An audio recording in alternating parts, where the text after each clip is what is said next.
21 નવજીવન સહુને સાદર પ્રણામ। છેવટે બહાર આવ્યો છું। કેદખાનાના દરવાજામાં દાખલ થયો ત્યારથી સ્વરાજ્યની અને પરમાત્માની વધારે નજીક આવ્યો છું કે નહીં તે જુદી વાત, પણ તે વખત કરતાં આજે હું વિશેષ નમ્ર અને પાવન થયેલો છું અને મારામાં શાંતિથી દુઃખ સહન કરવાની વિશેષ શક્તિ આવેલી છે। કારાવાસમાં રહેવું એ એક સુખ હતું, પણ ત્યાંથી નીકળીને આલિશાન કારાવાસમાં ગુલામીની બેડીઓ તોડવાના દૃઢ સંકલ્પની સાથે દાખલ થવું એ પણ ઓછું સુખ નથી। 13 માસનો કારાવાસ ભોગવી લખનઉ જેલમાંથી છૂટીને આવેલ સત્યાગ્રહી મહાદેવભાઈનું છૂટ્યા પછી 2 દિવસે 28થી 1:23ના નવજીવન સારું લખેલું આ નિવેદન અત્યંત સંક્ષેપમાં તેમની તે વખતની ભૂમિકા સ્પષ્ટ કરે છે। જીવનનું અંતિમ લક્ષ્ય સ્વરાજ્ય અને પરમાત્માની પ્રાપ્તિ, કારાવાસમાં મેળવેલી મૂડી, વધુ નમ્રતા, પાવનપણું અને શાંતિથી કષ્ટ સહન કરવાની શક્તિ, સ્વાધીનતાના યજ્ઞમાં હોમાવાનો દૃઢ સંકલ્પ। એ વખતે ગાંધીજી જેલમાં હતા। તેમના પછી નવજીવન ચલાવતા સ્વામી આનંદ પણ જેલમાં। નવજીવન ચલાવવાની જવાબદારી કાકાસાહેબ કાલેલકરની હતી। નવજીવનને ખુશખબર એ શીર્ષક હેઠળ તેમણે લખ્યું, શ્રી મહાદેવ દેસાઈ ગયા મંગળવારે લખનઉ જેલમાંથી છૂટ્યા હશે। આ મહિનાની આખર સુધીમાં તેઓ અહીં આવી પહોંચશે। હું જાણું છું કે નવજીવનના વાચકો મહાદેવભાઈના સંસ્કારી અને તેજસ્વી લેખોને માટે તલસી રહ્યા છે। ગાંધીજી, મહાદેવભાઈ અને સ્વામી આનંદાનંદ નવજીવનના પ્રાણ ગણાતા આવ્યા છે। ત્રણેય જણા જેલ દ્વારા દેશસેવા કરતા હોવાથી નવજીવનનો બાહ્ય પ્રવાહ મંદ ચાલે એ અપરિહાર્ય હતું। છતાં જો નવજીવનને પોતાની ટેક જાળવી રાખી હોય તો તે આ ત્રણેયની અમિદૃષ્ટિની જ અસર છે। તેમની ગેરહાજરી દરમિયાન નવજીવનની ભાષા જે ક્લિષ્ટ અને જડબાંતોડ થઈ હોય તો તેનું કારણ નવજીવનની ભાષા અઘરી કરવામાં મારો આગ્રહ એ નથી, પણ પ્રાસાદિક ગુજરાતી લખવાની મારી અશક્તિએ છે। બીજા કોઈ પણ પ્રાંતમાં નવજીવન જેવા મહત્વના છાપાઓમાં મારા જેવા ભાષાદુર્બળને ભાગ્યે જ સ્થાન મળત। ગુજરાતના અસાધારણ પ્રેમ અને ઉદારતાને લીધે જ નવજીવનની કલમ મારા જેવાના હાથમાં આવી શકી। આટલા દિવસ સુધી મારી અનેક ખામીઓ દરગુજર કરી મને ઉત્સાહ આપવામાં આવ્યો તે માટે હું કઈ રીતે પૂરતો કૃતજ્ઞ રહું એ મારી આગળ સવાલ છે। હવે પછી રાષ્ટ્રીય વિદ્યામંદિરનું કામ સાચવી નવજીવનની મારાથી બનતી સેવા તો કરીશ જ, પણ લોકોએ હવે મહાદેવભાઈ તરફ જ જોવાનું છે। મહાત્માજીના દિવ્ય સંદેશના યોગ્ય વાહક તો તેઓ જ છે। ગુર્જરી માતાની તેમની આજ સુધીની સેવાને કારાવાસનો ઓપ ચડ્યો છે। નવજીવનના વાચકો તેમના તેજસ્વી વિચારો ઝીલવાને તૈયાર થાઓ। 2 કાકાસાહેબને તો ઉમેદ હતી કે નવજીવનનો ભાર મહાદેવભાઈ પર સોંપીને પોતે રાષ્ટ્રીય શાળાની પ્રવૃત્તિ તરફ વધુ ધ્યાન આપશે, પણ પોતાના સંપાદનકાળ દરમિયાન તેમણે લખેલા લેખો સરકાર જીરવી શકી નહીં, તેથી તેમની પાસે સારી ચાલચલગતની બાંયધરી માગી। સત્યાગ્રહ આશ્રમની રાષ્ટ્રીય શાળાના ચારિત્ર્યવાન આચાર્ય પાસે સારી ચાલચલગતની જામીન માગે એ સરકારની ધૃષ્ટતા સિવાય બીજું કંઈ નહોતું। નવજીવનના તંત્રી તરીકે અને એના પ્રકાશક તરીકે શ્રી રામદાસ ગાંધી પર કાકાસાહેબના 2 લેખો અંગે ખટલો ચાલ્યો અને તેમાં આવી બાંયધરી માગવામાં આવી। અલબત્ત બંનેએ એવી બાંયધરી આપવાનો ઇનકાર કર્યો। કાકાસાહેબને 1 વર્ષની સાદી કેદની સજા અને રામદાસભાઈને ચેતવણી આપીને છોડી મૂકવામાં આવ્યા। આમ લખનૌથી છૂટીને ગુજરાત આવતાં જ મહાદેવભાઈ પર નવજીવન ચલાવવાની જવાબદારી આવી ગઈ। નવજીવનના કામની મહાદેવભાઈને મન નવાઈ નહોતી। કાકાસાહેબે વર્ણવ્યું તેમ ગાંધીજી, સ્વામી આનંદ અને મહાદેવભાઈ તો નવજીવનના પ્રાણ ગણાતા હતા। નવજીવનના ઠેઠ 1919માં પ્રગટ થયેલ પહેલા અંકથી મહાદેવભાઈ એમાં ઓતપ્રોત હતા।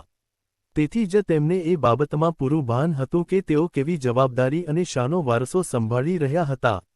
એમ તો નવજીવન એ યંગ ઇન્ડિયાનું અનુગામી છાપું હતું। તેની જવાબદારી લેતાં ગાંધીજીએ કહ્યું હતું કે સત્યાગ્રહનું રહસ્ય સમજાવવાની હોંશને લીધે તેમણે તે છાપાની જવાબદારી લીધી। એ જ ઉદ્દેશ નવજીવનનો પણ હતો। ગુજરાત મારા કાર્યનું મુખ્ય ક્ષેત્ર હતું। ભાઈ ઇન્દુલાલ 3 તે જ ટોળીમાં 4 હતા। તેમના હાથમાં માસિક નવજીવન હતું। તેનું ખર્ચ પેલા મિત્રો પૂરું પાડતા। આ છાપું ભાઈ ઇન્દુલાલે અને તે મિત્રોએ મને સોંપ્યું ને ભાઈ ઇન્દુલાલે તેમાં કામ કરવાનું માથે લીધું। આ માસિકને સાપ્તાહિક કર્યું। 5 ગાંધીજીએ દક્ષિણ આફ્રિકામાં 2 ભાષામાં ઇન્ડિયન ઓપિનિયન ચલાવ્યા હતા, પણ તેના તંત્રી તરીકેની જવાબદારી તેમણે ઉપાડી નહોતી।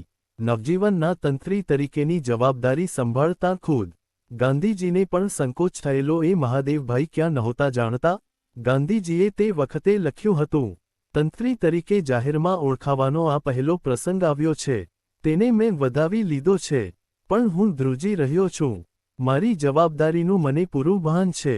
આ દક્ષિણ આફ્રિકા નથી. ત્યાં તો મારું ગાડું ગમે તેમ ચાલતું, પણ અહીં વર્તમાનપત્રોની ખોટ નથી. લેખકો ઘણા છે. મારું ભાષા જ્ઞાન ઘણું ઓછું છે. 30 વર્ષ સુધી બહાર રહેલા મને હિન્દુસ્તાનના પ્રશ્નોની ઓછી જ માહિતી હોય. આ વિવેકની ભાષા નથી, પણ મારી દશાનો તાદશ ચિતાર છે. પરંતુ આવી અપૂર્ણતા છતાં મારે હિંદને કંઈક આપવાનું છે. તે બીજાની પાસે તેટલા જ પ્રમાણમાં નથી, એમ હું પ્રત્યક્ષ જોઈ રહ્યો છું. 5 વળી ઘણા પ્રયત્નને મેં કેટલાક સિદ્ધાંતો મારા જીવનમાં ગોઠવ્યા છે ને તેને અમલમાં મૂક્યા છે. તેથી મને જે સુખ મળ્યું છે તે મેં બીજામાં નથી જોયું, એમ મને ભાસ્યું છે. આ સિદ્ધાંતો હિંદને આપી મારા સુખનો અનુભવ હિંદને કરાવવાની મને ભારે અભિલાપા છે. એનું એક સાધન વર્તમાનપત્ર છે. 6 ગાંધીજી જેલમાં હોવાથી તેમના આવા ઉદાત્ત વિચારોને જનતા સુધી પહોંચાડવાનું કામ મહાદેવભાઈ પર આવી પડ્યું. 4 વર્ષ ગાંધીજી સાથે અહર્નિશ ગાળી અને 1 વર્ષ જેલમાં ગાંધીજીના બોધનું જ સતત ચિક્કામનન કરી મહાદેવભાઈ આવી મોટી જવાબદારી ઉપાડવાને યોગ્ય બન્યા હતા એમ કહી શકાય. એમ તો અલાહાબાદ ગયા તે પહેલાં પણ નવજીવનના લગભગ દરેક અંકમાં મહાદેવભાઈનો સાપ્તાહિક પત્ર આવતો હતો. અને જેલમાંથી છૂટ્યા પછી તંત્રી તરીકે એમનું નામ ઠેઠ 20થી 10-23ના અંકમાં પ્રસિદ્ધ થયું, પણ ત્યાર પહેલાં પણ એમના લેખો તો નવજીવનમાં આવવા જ માંડ્યા હતા. એમ જોઈએ તો ઠેઠ 1919મી 1942 સુધી પત્રકારત્વની આ ફરજ સહિયારી જ બજાવવામાં આવી હતી. યંગ ઇન્ડિયામાં પ્રારંભમાં પ્રકાશક તરીકે મહાદેવભાઈનું નામ હતું. આ સર્વ છાપાનોને પ્રગટ કરવા અને એનો ફેલાવો કરવાની જવાબદારી તે વખતે છાપા સાથે સંકળાયેલા સૌ લોકોની સંયુક્ત જ હતી એમ કહી શકાય. પ્રકાશક અને પ્રકાશનની જેમ સહિયારી જવાબદારી હતી, તેમ એણે પ્રસ્થાપિત કરેલા મૂલ્યો જાળવી રાખવાની પણ સહિયારી જવાબદારી હતી. ગાંધીજી તો આમાં નવજીવનના વાચકોને જવાબદાર ગણતા. નવજીવન એક પણ અયોગ્ય કે નીચી ભાવનાનું, અસત્ય ખબરનું કે અવિવેકી ભાષાનું વાહન નહીં થાય એવો પ્રયત્ન અમે નિરંતર કર્યા જ કરશું. અને એમાં ભૂલ ન કરીએ તેની ચોકી અમારા વાચકવર્ગને અમે સોંપીએ છીએ. વાચકવર્ગનો અમારી સાથેનો સંબંધ વ્યાપારી નથી પણ ઘણો નિકટ અને નીતિમય છે એમ અમે ધારીએ છીએ. 7 નવજીવનના લેખકોને ગાંધીજીએ અગાઉથી જ સૂચના આપી દીધી હતી ને મહાદેવે ચાલુ રાખવાની હતી. લેખો જેમ બને એમ ટૂંકમાં લખવા. તેમાં માત્ર હકીકત જ આપવી. દલીલની કે વિશેષણની મુદ્દલ જરૂર નથી. લખાણમાં ક્યાંય અતિશયોક્તિ ન જ હોવી જોઈએ. સાંભળેલી વાત કદી ન લખવી. 8 જાહેર ખબરો વિશે પણ એવી જ કડક ગાંધીનીતિ હતી. જાહેર ખબર છાપાના પવિત્ર મિશનને દૂષિત કરે છે તથા તેની સ્વતંત્રતાને હણે છે એમ તેઓ માનતા. મહાદેવભાઈ તથા ગાંધીજીના ગિરફતાર થયા બાદ નવજીવનના ઉપતંત્રી તરીકે તેમના જીગરી દોસ્ત સ્વામી આનંદ નવજીવનના વાચકોને આપેલા કોલથી વાકેફ હતા. નવજીવનનું શું થશે? નવજીવન ચાલશે કે બંધ પડશે? સરકાર ચાલવા દેશે? ગાંધીજીને સરકારે કેદ કર્યા તે નવજીવનને કેમ ચાલવા દેશે? આવા પ્રશ્નો સ્વાભાવિકપણે જ લોકોમાં પૂછાય છે. ખુલાસા પણ આપસમાં અપાય છે. અમારે પણ યથાશક્તિ ખુલાસો આપવો રહ્યો. નવજીવન ચાલ્યા કરશે. ધાતુના બીબાથી છપાતું બંધ કરવું તો સરકારને સારું સહેલ વાત છે. પ્રજા પાસેથી નવજીવન ખૂંચવી લેવું સહેલ છે કે જીવસ્ટોસ્ટનું છે, તે હવે જોવાનું છે. જે ઘડીએ સરકાર નવજીવન પાસેથી જામીનગીરી માગે તે ઘડીએ નવજીવનને છાપવું બંધ કરવું એ કલામ છે. નવજીવનના ચલાવનારા પ્રજાના સેવકના સેવક છે. પ્રજાને જ તેઓ પીછાનશે. પ્રજા જ્યાં સુધી નવજીવનની સેવા માગશે ત્યાં સુધી નવજીવન ચાલ્યા જ કરશે. અને ગુજરાતને હૈયે નવજીવનની સેવા વસી હશે તો હાથે લખાઈને પણ નવજીવન ગામેગામ પહોંચશે. ઘેર ઘેર એની શુદ્ધ નકલો થશે. નકલ ઉતારી વહેંચવી એ તેનું લવાજમ થઈ પડશે અને 30ને બદલે કદાચ 60,000 નકલો ગુજરાતમાં વહેંચાશે. નવજીવનની સેવાને કોઈ જ અટકાવી શકનાર નથી. નવજીવન ચાલુ રાખવા માટેનો આવો અડગ નિર્ધાર જાહેર કર્યા પછી સ્વામી આનંદ ગાંધીજીએ પાડેલી સત્ય, અહિંસા અને નિર્ભયતાની પરંપરાને વળગી રહેવાનો તેમ જ અધર્મી તંત્ર વિશે અપ્રીતિ ફેલાવવાનું ગાંધીજીનું કાર્ય ચાલુ રાખવાનો પણ એટલો જ અડગ નિશ્ચય દર્શાવી વધુમાં જણાવે છે. ગાંધીજીની વાણી નવજીવનમાં દર 8-4 દિવસે આવતી બંધ પડે એ નવજીવનને સારું, અલબત્ત આપતકાળ છે. તથાપિ આ આપતકાળ દરમિયાન અમે આટલા દિવસ ગાંધીજીએ પાડેલી સત્ય, અહિંસા અને નિર્ભયતાની પરંપરાને જ અનન્ય ભાવે વળગી રહી જેમના તેમ પ્રજાની સેવામાં મચ્યા રહેવા યત્ન કરીશું. તે જ પ્રમાણે જે રાજતંત્રની સામે અખંડ ઝુંબેશ ચલાવવામાં ગાંધીજીએ રાત કે દિવસ જોયા નહીં, જે અધર્મી રાજ્યને ધર્મી બનાવવાને નહીં તો મિટાવવાને તેમણે અથાગ પરિશ્રમ ઉઠાવ્યો અને જે અધર્મી તંત્ર સામે અપ્રીતિ ફેલાવવાના કાર્યને તેમણે સર્વોપરી સદ્ગુણ માન્યો, એ રાજતંત્ર જ્યાં સુધી નાશ પામે નહીં યા તો પ્રજાના શુદ્ધ બલિદાન દ્વારા પલટાય નહીં ત્યાં સુધી એને વિશે અપ્રીતિ ફેલાવવાનું અને એવા અધર્મી રાજ્યતંત્રને ઝેર કરી ધર્મરાજ્ય સ્થાપવાને જરૂરી એવા સદ્ગુણ પ્રજામાં કેળવવાનું ચાલુ રાખવું એને અમે અમારો પરમ ધર્મ સમજીશું. છેલ્લે પોતાની ત્રુટીઓ અને અપાર મર્યાદાઓનો નિર્દેશ કરીને ગાંધીજીની વિચારસરણીને છાજે એવા વિચારોથી પ્રજાની સેવા કરવાનો પોતાનો સંકલ્પ જાહેર કરીને ઉપતંત્રી પોતાનું પ્રાણવાન અને ઓજસ્વી વક્તવ્ય સમાપ્ત કરે છે. અમારી ત્રુટીઓનું અમને પૂરેપૂરું ભાન છે. ગાંધીજીના અને અમારા અધિકાર વચ્ચે જે અંતર છે તેનું માપ પણ અમને છે. તેથી જ તંત્રીની ગાદી પર બેસવાનો અવિવેક અમે કર્યો નથી. ગાંધીજીના જેવી નિર્વૈર વૃત્તિથી વિરોધીઓના દોષ તપાસવાની અગર તો તે પર ટીકા કરવાની શક્તિ કેટલી અઘરી છે તે પણ અમે જાણીએ છીએ. અને તેથી જ્યારે જ્યારે અમારી વૃત્તિમાં અમને વેગભાસ છે, સૂક્ષ્મ ભાવે પણ અહિંસાધર્મ ઉથાપ્યાનો દોષ થતો જણાશે ત્યારે ત્યારે મૌનનું જોખમ ખેડીને પણ અમે એ અહિંસાધર્મને વફાદાર રહીશું.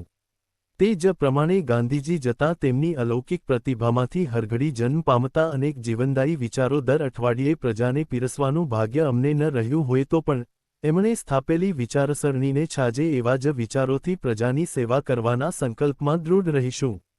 અમારું ભંડોળ ખૂટશે તો તેટલી જગ્યા કોરી મૂકીશું પણ રૂઢિ કે મુલાયજાને વશ થઈને નબળા લખાણોથી નવજીવનની જગ્યા પૂરવાનું પાપ કદાપી નહીં કરીએ.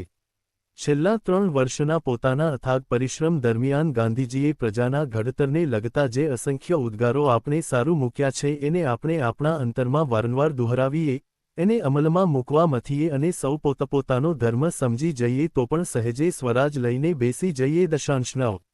સ્વામી આનંદના નિવેદનનો ઉતારો આટલા વિસ્તારથી અમે એટલા સારું આપ્યો કે મહાદેવભાઈ ત્યારે જેલમાં ન હોત તો તેમણે પણ એની નીચે સહી કરી હોત તેની અમને ખાતરી છે. મહાદેવભાઈએ તંત્રી તરીકે નવજીવનનો કાર્યભાર સંભાળ્યો તે ઉપર જણાવેલી ભાવનાથી જ. માત્ર ગાંધીજી બહાર હતા ત્યાં સુધી નવજીવન એમણે ચલાવ્યું તેમની અને મહાદેવભાઈએ જવાબદારી લીધી તે વખતની જવાબદારીમાં એક આબ જમીનનો ફરક હતો એ આપણે વિસરવું ન જોઈએ. 1919મી 1922 સુધીનો કાળ એ અસહકાર આંદોલનનો, ભરતીનો કાળ હતો. ગાંધીજીની ગિરફતારી પછીનો કાળ એ આંદોલનનો ઓટનો કાળ હતો.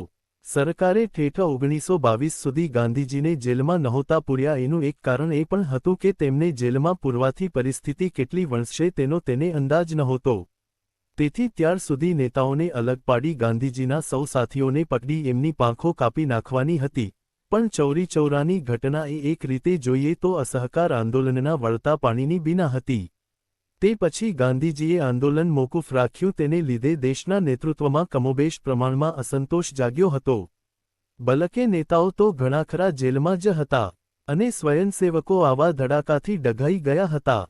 સરકારે આ તક જોઈને પોતાનું નિશાન સાધ્યું હતું. ગાંધીજીને ગિરફતાર કરી એણે તત્કાળ પૂરતું તો આંદોલન જ મંદ કરી દીધું હતું.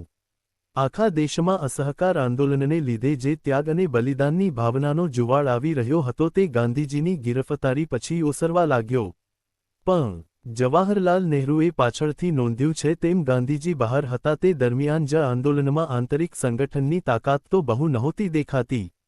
ગાંધીજીના જેલ જવાથી આખા આંદોલનને બાંધનાર એક સૂત્ર ગયું. આંદોલનનો વેગ જ્યારે મન પડે છે ત્યારે કાર્યકર્તાઓના મતભેદ માથા ઊંચકે છે. ગાંધીજીના ગયા પછી પણ તેમ થયું. ગાંધીજીએ જે નેતાઓને પોતાના કરિશ્માને જોરે અસહકાર તરફ વાળ્યા હતા તે લોકો હવે ફરી પાછા ધારાસભા અને કેન્દ્રીય સભા તરફ નજર દોડાવવા લાગ્યા. એ લોકો એમ ઇશારો કરવા લાગ્યા કે કોંગ્રેસે પોતાના અસહકારના કાર્યક્રમ પર ફેરવિચારણા કરવી જોઈએ અને ધારાસભાનો બહિષ્કાર છોડી ફરી ધારાસભા વગેરેમાં જવાની યોજના વિચારવી જોઈએ. અસહકાર આંદોલનમાં જોડાયેલા જુવાનિયાઓ સામાન્યપણે આ વિચારથી વિરુદ્ધ હતા. તેઓ અસહકાર આંદોલનના આખા કાર્યક્રમને બરાબર વળગી રહેવું જોઈએ એમ માનતા હતા.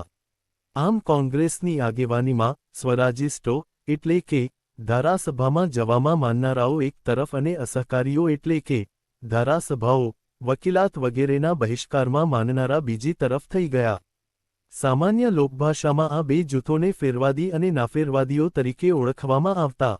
સામાન્યપણે એમ પણ બન્યું કે વૃદ્ધ નેતૃત્વ ફેરવાદી અને તરુણ નેતૃત્વ નાફેરવાદી વલણ ધરાવતું હતું. તેને લીધે કેટલાક દાખલાઓમાં તો એક જ કુટુંબમાં સામસામા વિચારના લોકો થઈ ગયા. પણ મોતીલાલજી ફેરવાદી અને પણ જવાહરલાલજી નાફેરવાદી, મોટા ભાઈ વિઠ્ઠલભાઈ ફેરવાદી અને નાના ભાઈ વલ્લભભાઈ નાફેરવાદી હતા. આ સંજોગોમાં નવજીવનનું સુકાન મહાદેવભાઈને લેવાનું આવ્યું. મહાદેવભાઈ પોતે નાફેરવાદી હતા. તેઓ અસહકારની બધી પ્રવૃત્તિઓ ચાલુ રાખી તેની સાથે સાથે રચનાત્મક કામ ચાલે એમ ઈચ્છતા હતા. તે કાળના નાફેરવાદીઓમાં વલ્લભભાઈ, જવાહરલાલ, રાજાજી અને મહાદેવભાઈ આ ચારને મુખ્ય ગણાવી શકાય. કોંગ્રેસ આગેવાનોમાંથી સિંધના જયરામદાસ દોલતરામ અને વર્ધાના જમનાલાલ બજાજ તથા મૂળ સિંધના પણ પછી બિહાર ઉત્તર પ્રદેશમાં કામ કરનાર આચાર્ય કૃપાલાની પણ આ માહેલા જ ગણાય. ઠેર ઠેર આ લોકોને કોંગ્રેસના જુવાનિયાઓનો ટેકો હતો અને મોટી પેઢીના આગેવાનો સાથે આ લોકોને સીધો કે આડકતરો વિવાદ ચાલતો હતો. નાફેરવાદીઓમાં ખાદી, અસ્પૃશ્યતા નિવારણ અને કોમી એકતા પર ભાર મૂકનાર રાજાજી, મહાદેવભાઈ અને જમનાલાલજી મુખ્ય હતા. એમ તો કોંગ્રેસની આગેવાની કાં જેલમાં હતી, કાં જેલ ભોગવીને તુરતમાં જ બહાર આવી રહી હતી. તે પૈકી ચિત્તરંજન દાસ અને મોતીલાલ નહેરુ જેવાઓએ ખુલ્લંખુલ્લા ધારાસભામાં જઈને અંદરથી અંગ્રેજ સરકારનો વિરોધ કરવાની વાત કરવા માંડી હતી. કોંગ્રેસના ઠરાવો કરતાં આ લોકોની વાત બિલકુલ વિપરીત હતી. પરંતુ આ લોકોએ જરૂર પડ્યે કોંગ્રેસથી સ્વતંત્ર રહીને પણ સ્વરાજ પક્ષ સ્થાપવાની વાત હવામાં વહેતી મૂકી હતી. નાફેરવાદીઓની ખરી શક્તિ અસહકારની લડતમાં રહેલી હતી. અને એ લડત ધીરે ધીરે મોડી પડવા લાગી હતી. જ્યાં લોકો સવિનય કાનૂનભંગ કરી જેલમાં જતા હતા ત્યાં તેની ગતિ પણ મંદ પડી હતી અને એ સવિનયભંગમાં ગાંધીજી ઈચ્છતા હતા એટલી શુદ્ધતાએ રહી નહોતી. અસહકારના રાષ્ટ્રીય આંદોલને દેશભરમાં સૂતેલી અંગ્રેજાના વિરોધની લાગણીને જગાડી હતી. એ જાગૃતિને લીધે જ આંદોલનમાં જુવાળ પણ આવ્યો હતો. દેશ તમોગુણમાંથી રજોગુણમાં ચોક્કસ આવ્યો હતો. પરંતુ ગાંધીજીની કલ્પના એ રજોગુણ પર સત્વગુણનો ઓપ ચડાવવાની હતી. સાચા સત્યાગ્રહીનું એ જ કામ હતું. પરંતુ એ કામ પ્રમાણમાં ઓછું થયું હતું અને આખા આંદોલનને દિશા આપનાર સારથીને આ જ ટાંકણે લાગ જોઈને સરકારે બંદી બનાવી 6 વર્ષની સજા ઠોકી દીધી હતી. આવા વિપરીત સંયોગોમાં મહાદેવભાઈને માથે નવજીવનનું તંત્રીપદ આવી પડ્યું હતું. નાફેરવાદીઓએ આંદોલનની શુદ્ધતા જાળવવાની હતી. એની તીવ્રતા ઓછી ન થાય એ જોવાનું હતું અને સાથે સાથે કોંગ્રેસમાં ભાગલા ન પડી જાય એવી નમ્રતા બતાવવાની હતી.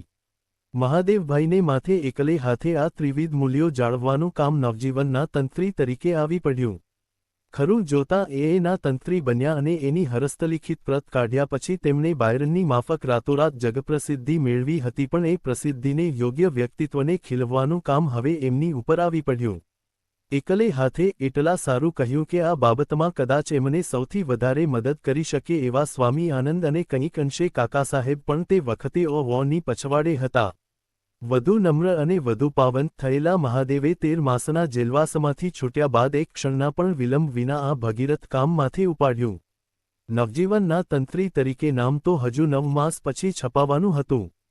પણ દેશની કથળતી પરિસ્થિતિનું પૃથક્કરણ કરવાનું કામ તો તેમણે અમદાવાદ પહોંચતા પહેલાં જ શરૂ કરી દીધું હતું. જેલમાંથી છૂટીને પટણાથી લખેલા એમના પેલા નિવેદનમાં જ મહાદેવભાઈએ તે કાળના કેટલાક મહત્વના રાષ્ટ્રીય પ્રશ્નોનો ઉલ્લેખ કરી દીધો હતો.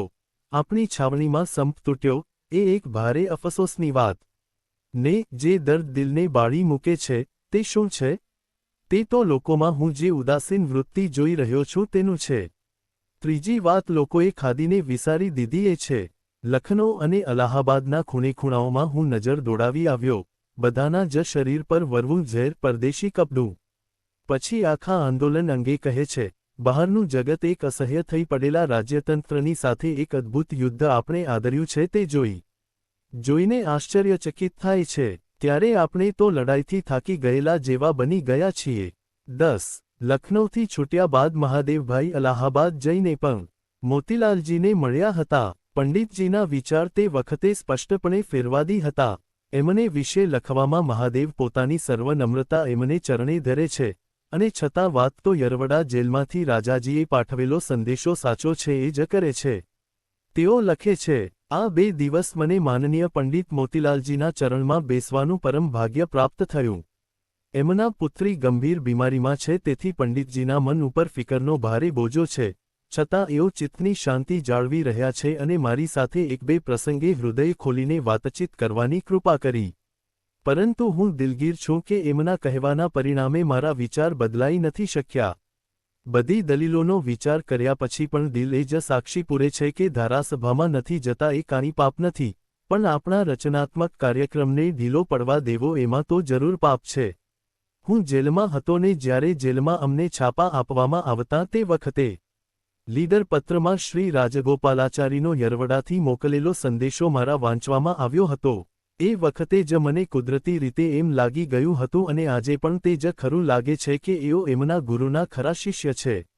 એક શિષ્યને વિશે એમ કહેવાયેલું છે કે તેને ગુરુની વાણીનું રહસ્ય એવું સમજાઈ ગયું હતું કે તેના કાન ગુરુના મૌનને પણ સાંભળી શકતા. શ્રી રાજગોપાલાચારીને આ વચન બરાબર લાગુ પડે છે. મને બહાર આવ્યાને હજુ 3 જ દિવસ થયા છે. એટલા વખતમાં એ હું જોઈ શક્યો છું કે એમના તરફ ઘણાની ખફામરજી ઉતરી છે.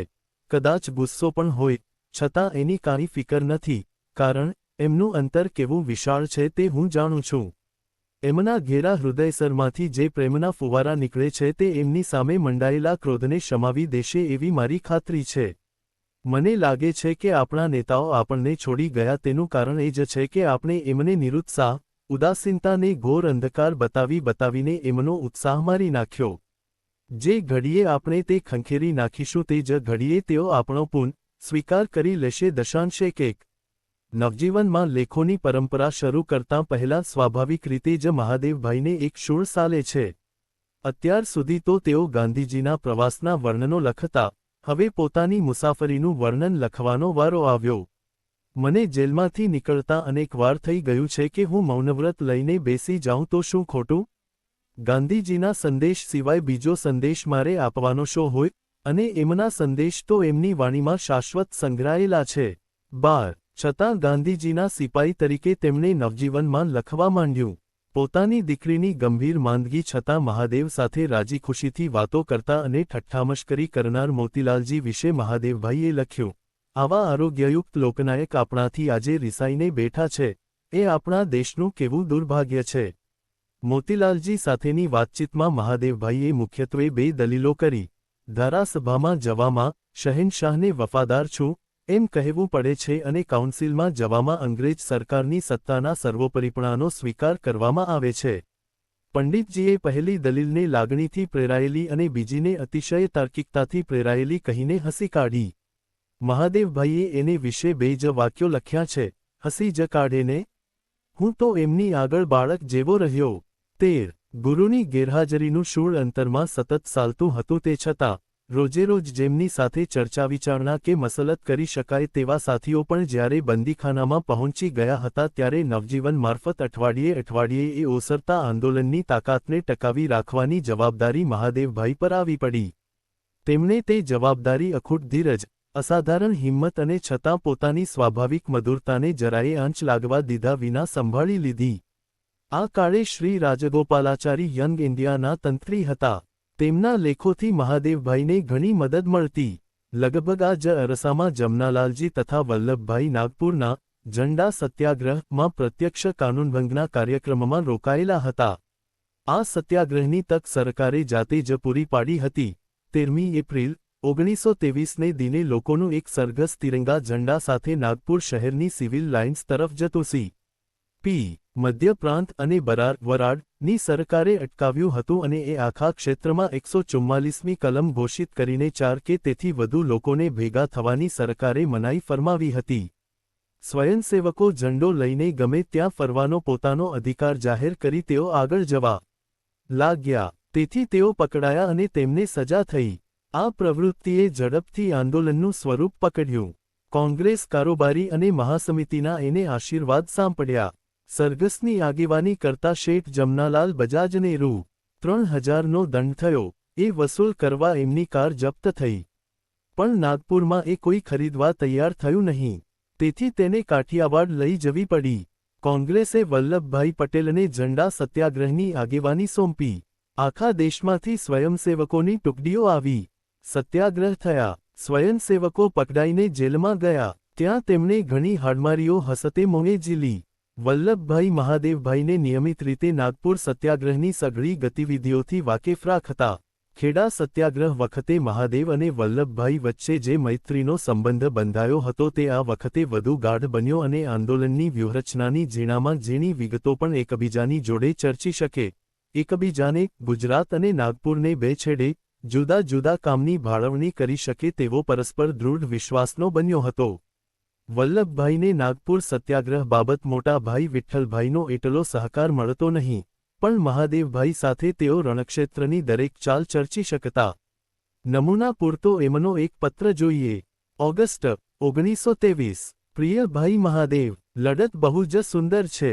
જે પ્રજા એકમત થઈ શકે તો એક અઠવાડિયામાં જ સરકારના નાકમાં દમ લાવી શકાય. પણ હમણાં તો 36 રાગનું વાજુ વાગે છે. 4 ત્યાં નાગપુરનો અવાજ કોણ સાંભળવા દે? તમામ અંગ્રેજી છાપા તો વિરુદ્ધ અગર બેપરવા થઈ બેઠેલા છે. આગેવાનો પોતપોતાના વિચારના મમતે ચડેલા છે. આ પ્રાંતમાં સરકારની ખૂબ કડકાઈ છે. બધા સ્થાનિક કાર્યવાહકો પકડાઈ ગયા છે. અહીંની પ્રાંતિક સમિતિ 15 તો પ્રથમથી જ અલગ રહેલી છે. આ સંજોગોમાં લડત લડવાની છે. દાસબાબુ 11 વિરુદ્ધ થઈ બેઠા છે. કોંગ્રેસ વર્કિંગ કમિટી તા 28મીએ રાખેલી તે મુંબઈથી વિઝાગાપટ્ટનમ ઘસડી ગયો. તારીખ પણ ફેરવી નાખી. વળી પાછી all India Congress committee, Congress મહાસમિતિ રાખી. બધાને ત્યાં બોલાવવાનું નક્કી કર્યું. આટલી બધી મુશ્કેલીઓ છતાં નાગપુર તરફ સૌનું લક્ષ્ય ખેંચાય તેમ કરવાનું રહ્યું. સરકારને ખબર પડી ગઈ છે કે પાછું સળગ્યું છે. 7 માણસો ગોઠવણ પ્રમાણે ખૂબ આવવા લાગ્યા છે. 3જી તારીખે સી.પી. સરકારની એક્ઝિક્યુટિવ કાઉન્સિલની મીટિંગ છે અને 6ઠીએ ધારાસભા છે. ધારાસભામાં આ સવાલ ચર્ચવાનો તો છે જ, પણ કાંઈ ઉકાળી શકે એમ નથી. માત્ર સરકારને આપણી સામે બખાડા કાઢવાની તક મળશે. છતાં આપણને તે વખતે સરકારનો ઈરાદો જાણવાની તક મળે. ધારાસભાની બેઠક પહેલાં લડત ખતમ કરવાની ઉમેદ જે રાખતા હતા તેમાં તો ફાવ્યા નથી. આ બધું છપાવવાનું નથી. આવતી 18 માટે એક સારી ટુકડી તૈયાર કરવાની છે. ગુજરાતથી કેટલા મોકલવા એ પછી લખીશ. સુરતથી ચિમનલાલ ચિનાઈ તો તૈયાર જ છે. એ આગેવાન થઈ શકે છે. સુરતમાં બીજા 20 થી 25 સૈનિકો પણ છે. બીજા મેળવવા તજવીજ કરવાની છે. પૈસાને માટે નવજીવનના 1-2 અંકમાં હજી અપીલ કરવાની છે. સરસ અપીલ છાપી મૂકજે. સૈનિકોની માગણી કર્યા કરજો. મને હજી પકડે એમ લાગતું નથી. પહેલાં તો ખાસ કારણ નહોતું પણ હવે જાગતું થયું છે એટલે વિચાર કરશે. પણ ધારાસભા પૂરી થતાં સુધી તો કાંઈ કરશે નહીં એમ માનું છું. દેવદાસને 19 કેવળ છાપખાનામાં પૂરી ન મૂકશો. થોડો બહાર પણ ફેરવજો. હજી ગુજરાતને એની ઓળખાણ થઈ નથી. તક જ મળતી નથી. જેલમાં ચંદુભાઈ 20 અને પંડ્યાને 21 મળ્યો. બંનેને સામાન્ય કેદીની માફક જ રાખ્યા છે. તેમની પાસે છાપખાનાનું કામ લે છે. આનંદમાં છે. અમલદારોની પ્રીતિ સંપાદન કરી છે. તબિયત મજામાં છે. દેવદાસ અને તમે ઘેર જતા રહેજો. છોકરાનોને 22 સૂનું ન લાગે તે જોશો. મણિબહેન કેમ રડી એ હું સમજતો નથી. હવે રોવાનું તો હોય જ નહીં. એનામાં તો ખૂબ હિંમત છે. મધ્ય પ્રાંતમાં લોકોને જેલમાં જવાની એને સલાહ આપી. તો પછી કેમ રોવાય? પૂ બાને કહેજો કે જેલની તૈયારી કરે. ગુજરાતની બહેનોને આવતી 18મીએ નાગપુર આવવાની એક અપીલ બહાર પાડી શકાય તો બાની સહીથી બહાર પાડજે. 17મીએ 23 હુકમની મુદત પૂરી થાય છે. એ જે પાછો લંબાવે તો 18મીએ સ્ત્રીઓનું બલિદાન શરૂ કરવું જોઈએ. દેશને જાગૃત કરવાનો એ સરસ રસ્તો છે. આપણે તો સરકાર હુકમ લંબાવશે એમ જ માનવું જોઈએ. ન લંબાવે તો કેદીઓને શું મોઢું લઈ જેલમાં રાખી શકે? આશ્રમમાં સૌને યાદ કરજો. પૂ બાને પ્રણામ કહેશો. વલ્લભભાઈના 24. વંદે માતરમ. ગુજરાતને છેડે મહાદેવભાઈ નવજીવન તથા છૂટી પત્રિકાઓ મારફત પણ સત્યાગ્રહીઓની ભરતી માટે તથા આંદોલન ચલાવવા આર્થિક સહાયતા સારું અપીલ બહાર પાડતા. એક પ્રત્યક્ષ સીધી કાર્યવાહીનો આધાર લઈને નવજીવનની કટારો પણ વધુ ધારદાર બનતી. ઔપચારિક રીતે નવજીવનના તંત્રીનો ભાર મહાદેવભાઈએ 22મી ઓક્ટોબર 1923મી સંભાળ્યો. પરંતુ તે પહેલા મહિનાઓથી તેમણે એની કટારો દ્વારા રાષ્ટ્રીય આંદોલન પર પોતાની કલમની અસર પાડવા માંડી હતી. આ કામની સરખામણી કોઈ તાજો તરતા શીખેલો તરવૈયો અફાટ સમુદ્રમાં ઝંપલાવે તેની સાથે અથવા કોઈ કુશળ સૈનિકને માથે અચાનક સેનાપતિત્વની જવાબદારી આવી પડે તેની સાથે થઈ શકે છે. એક રાષ્ટ્રીય સાપ્તાહિક સાથે સંકળાયેલા હોવાને લીધે દરેક અઠવાડિયે ચાલુ ઘટનાઓ અંગે પોતાના અભિપ્રાયો વ્યક્ત કરવાની જવાબદારી મહાદેવભાઈ ઉપર આવતી. એ સાપ્તાહિક એક આંદોલન સાથે સંકળાયેલું હતું, તેથી તે આંદોલનને યોગ્ય દિશામાં વાળતા રહેવું એ તેમની બીજી જવાબદારી થતી. અને એ સાપ્તાહિક ગાંધીજીનું હતું, તેથી નિત્ય નવી ઘટતી ઘટનાઓમાં ગાંધીજીએ કેવું માર્ગદર્શન આપ્યું હોત તેનો વિચાર કરી પોતાની પ્રતિક્રિયા કે પ્રતિભાવ વ્યક્ત કરવા એ મહાદેવભાઈની ત્રીજી જવાબદારી થઈ જતી.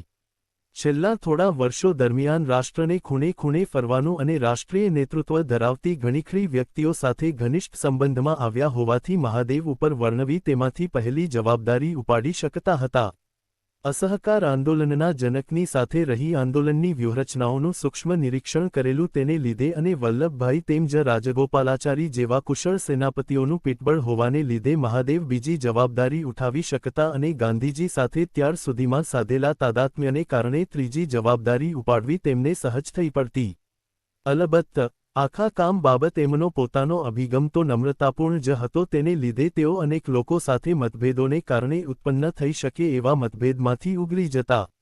જેલમાંથી આવતાની સાથે જ મહાદેવભાઈએ નવજીવન સારું નિયમિત રીતે કાનિકને કાનિક લખવાનો પોતાનો જૂનો ક્રમ ચાલુ કરી દીધેલો. ગાંધીજીના વિચારોના બોધામૃતનું પાન અને ગાંધીજી સાથે સેવેલી સત્સંગતિ એ મહાદેવભાઈની મૂડી હતી, જે લઈને તેઓ આ કઠણ કામ સંભાળી શક્યા. મહાદેવભાઈને એ વાતનું સતત ભાન હતું કે ગાંધીજીના પત્રોનું કામ સંભાળતા તેમની ઉપર કેવો અને કેવડો મોટો વારસો સંભાળવાની જવાબદારી આવતી હતી. મુંબઈમાં યંગ ઇન્ડિયાની જવાબદારી પોતાના હાથમાં લેતા ગાંધીજીએ લખ્યું હતું, સત્યાગ્રહનું રહસ્ય સમજાવવાની મને હોંશ હતી. ગાંધીજીનો માતૃભાષા પ્રત્યેનો તેમનો પ્રેમ અને વફાદારી યંગ ઇન્ડિયાની જવાબદારી સાથે સાથે નવજીવનની નવી જવાબદારી લેવડાવવામાં કારણરૂપ બન્યા હતા. હું ગુજરાતી હોવાથી ગુજરાતી ભાષા મારફતે દેશની વધારેમાં વધારે સેવા કરી શકીશ એમ માનતો હતો. 15. ગાંધીજીના હાથમાં સંચાલન આવ્યું પછી નવજીવનની થયેલી પ્રગતિના પણ મહાદેવભાઈ સાક્ષી અને પ્રશંસક હતા. નવજીવન એન સત્ય નામે મૂળ ચાલતું માસિક જ્યારે ગાંધીજીના હાથમાં આવ્યું ત્યારે મૂળ માસિકના ગ્રાહકો 600 હતા, તેને બદલે હવે ગાંધીજીના વહીવટ હેઠે ચાલતા નવજીવનને 5000 નકલો એના પ્રથમ અંક વખતે જ છાપવી પડેલી અને પછી 1-2 માસમાં એની 15000 નકલો છપાતી થઈ ગયેલી. જે નટવર પ્રિન્ટિંગ પ્રેસમાં નવજીવન છપાતું તે નાનું પડવા લાગ્યું, તેથી નવજીવનને છેવટે પોતાના સ્વતંત્ર પ્રેસ સુધી પહોંચવું પડેલું. નવજીવનના પહેલા અંકના અગ્રલેખમાં ગાંધીજીએ આગળ જતા જે ઉદ્દેશની સ્પષ્ટતા કરી હતી તે મહાદેવભાઈએ વારંવાર વાંચી હતી. સત્યાગ્રહ એ મારે મનપોથી માનહેલું વેંગણ નથી, મારું તો એ જીવન છે. સત્ય વિના સર્વ મને તો શુષ્ક લાગે છે. અસત્યથી દેશને લાભ ન જ થાય એવી મને ખાતરી છે, પણ કદાચ અસત્યથી તાત્કાલિક લાભ જણાતો હોય તો પણ સત્ય ત્યાગ ન જ કરાય એમ હું દૃઢતાપૂર્વક માનું છું. સત્યની શોધ કરતા મને અનેક રત્નો મળ્યા છે, તે મારે હિન્દની પાસે મૂકવા છે. એની જાહેર ખબરૂપે આ નવજીવન છે. 2.6. આમ મહાદેવભાઈએ નવજીવનનું કામ સંભાળતા જે મશાલ પોતાના હાથમાં લીધી હતી તે મશાલની જ્યોત સત્યાગ્રહની હતી તે તેઓ જાણતા હતા. એ જ વખતે સત્યાગ્રહના સંઘર્ષની અપ્રતિમ લાક્ષણિકતા બતાવતા ગાંધીજીએ કહેલું, પ્રતિકૂળ વાતાવરણમાં ઘણી ભારે લડાઈ લડવા છતાં બંને પક્ષ વચ્ચે માન અને મીઠાશ જાળવી શકાય છે. દાખલાઓ અને દલીલોથી નવજીવન બતાવશે કે હિન્દમાં પણ આપણે અધિકારી વર્ગ સાથે મતભેદ હોય ત્યાં લડતા હોઈએ છતાં જ્યાં તેવું નથી ત્યાં તેને મદદ દઈએ ને તેની મદદ લઈએ. 2.7. વળી સત્યાગ્રહની વ્યાપકતા વિશે ગાંધીજી કહે છે, પણ સત્યાગ્રહની સીમા કંઈ સરકારને પ્રજા વચ્ચેના સંબંધમાં સમાપ્ત થતી નથી. સંસારી સુધારાને સારું પણ એ જ અમૂલ્ય શસ્ત્ર છે. એમાં સ્ત્રીઓની સ્થિતિ, આપણા કેટલાક નઠારા રિવાજો, હિન્દુ મુસલમાનો વચ્ચે ઊભા થતા સવાલો, અંત્યજને લગતી અડચણો, આવા અનેક પ્રશ્નોનો નિવેડો આવી શકે છે. 2.8. મહાદેવભાઈને સત્યાગ્રહના આ સાધનને લોક આંદોલનને ટકાવી રાખવા અને પોતાના જ પક્ષના અનુભવી મુરબ્બીઓનો મુકાબલો કરવામાં વાપરવાની જરૂર ઊભી થવાની હતી. પોતે જેને સત્ય સમજે છે તેને વળગી રહેવા છતાં સામા પક્ષને સમજવા સારું હંમેશા ખુલ્લું મન રાખવું. પોતાની વાતને દૃઢતા તથા સ્પષ્ટતાથી કહેવા છતાં કદી નમ્રતા અને મધુરતા ન ગુમાવવાની સત્યાગ્રહી કાર્યશૈલી મહાદેવભાઈએ આ 4 વર્ષોમાં સારી રીતે આત્મસાત કરી હતી. નવજીવનના પહેલા અંકની તૈયારી સારું મહાદેવભાઈ ખાસ મુંબઈથી અમદાવાદ આવીને થોડા દિવસ રહ્યા હતા. પ્રથમ અંકમાં ગુજરાતના સાક્ષરોના લેખો મેળવી એમના આશીર્વાદ પ્રાપ્ત કરવાની ગાંધીજીની ખાસ ઈચ્છા હતી. સાક્ષરોનો સંપર્ક કરી તેમની પાસેથી લેખો મેળવવામાં મહાદેવભાઈના સુંદર અક્ષર, એમનું મોહક વ્યક્તિત્વ અને એમની મધુર ભાષા જરૂર કામ લાગ્યા હશે. આશ્રમની બહેનો પાસે પ્રયત્નપૂર્વક લેખ લખાવવામાં પણ મહાદેવભાઈએ સફળતા મેળવી હતી. શ્રી આનંદશંકર ધ્રુવે, સત્યનિષ્ઠા એ મથાળા હેઠળના લેખમાં શ્રીમાન સત્યનિષ્ઠ ગાંધીજી ભિક્ષા માગે ત્યારે એમના પાત્રમાં સત્ય સિવાય બીજું શું મૂકવું? એવા પ્રશ્નથી શરૂઆત કરી શતપથ બ્રાહ્મણ માંથી અજ્ઞાધ્યેય ની આખ્યાયિકા આપી પછી તેમણે લખ્યું, અત્યારે સમસ્ત જગતની પુનર્ઘટના કરનાર જે મહાન અગ્નિ ભડભડી રહ્યો છે એને બાળવામાં, સળગાવવામાં ઉપયોગ કરવો, એના ઉપર આપણા સ્વાર્થના હાંડલા ચઢાવવા એ આસુરી વૃત્તિ છે. એ અગ્નિને આપણા આત્માના અંતરમાં ઉતારવો, સ્થાપવો, એમાં સ્વાર્થની આહુતિ આપવી, એને અંગે સત્કર્મ કરવા એ દૈવી વૃત્તિ છે. જે દૈવી વૃત્તિને અવલંબે છે તે આત્માને પામે છે. એ આત્મલાભને પ્રાચીન જીવન કહો કે નવજીવન કહો, હું એને સર્વવિશેષણરહિત કેવળ જીવન જ કહીશ. એ જીવનની ખરી સેવા તે સત્યનિષ્ઠા છે. 2.9 મહાદેવભાઈનો પ્રયાસ સદા સત્યને પોતાના આત્મામાં ઉતારવાનો તથા તેમાં સ્વાર્થની આહુતિ આપવાનો જ હતો. એટલે તેઓ પોતાની રીતે શ્રી આનંદશંકરભાઈની એ મંગલ કામનાને યોગ્ય બની શક્યા અને નવજીવનને તેવું છાપું બનાવી શક્યા. એવે એ ગાંધીજીની દોરવણી હેઠળ કેટલીક સ્વસ્થ પરંપરાઓ પણ પાડી દીધી હતી. નવજીવનમાં જાહેર ખબર ન લેવાનો તેમનો આગ્રહ હતો.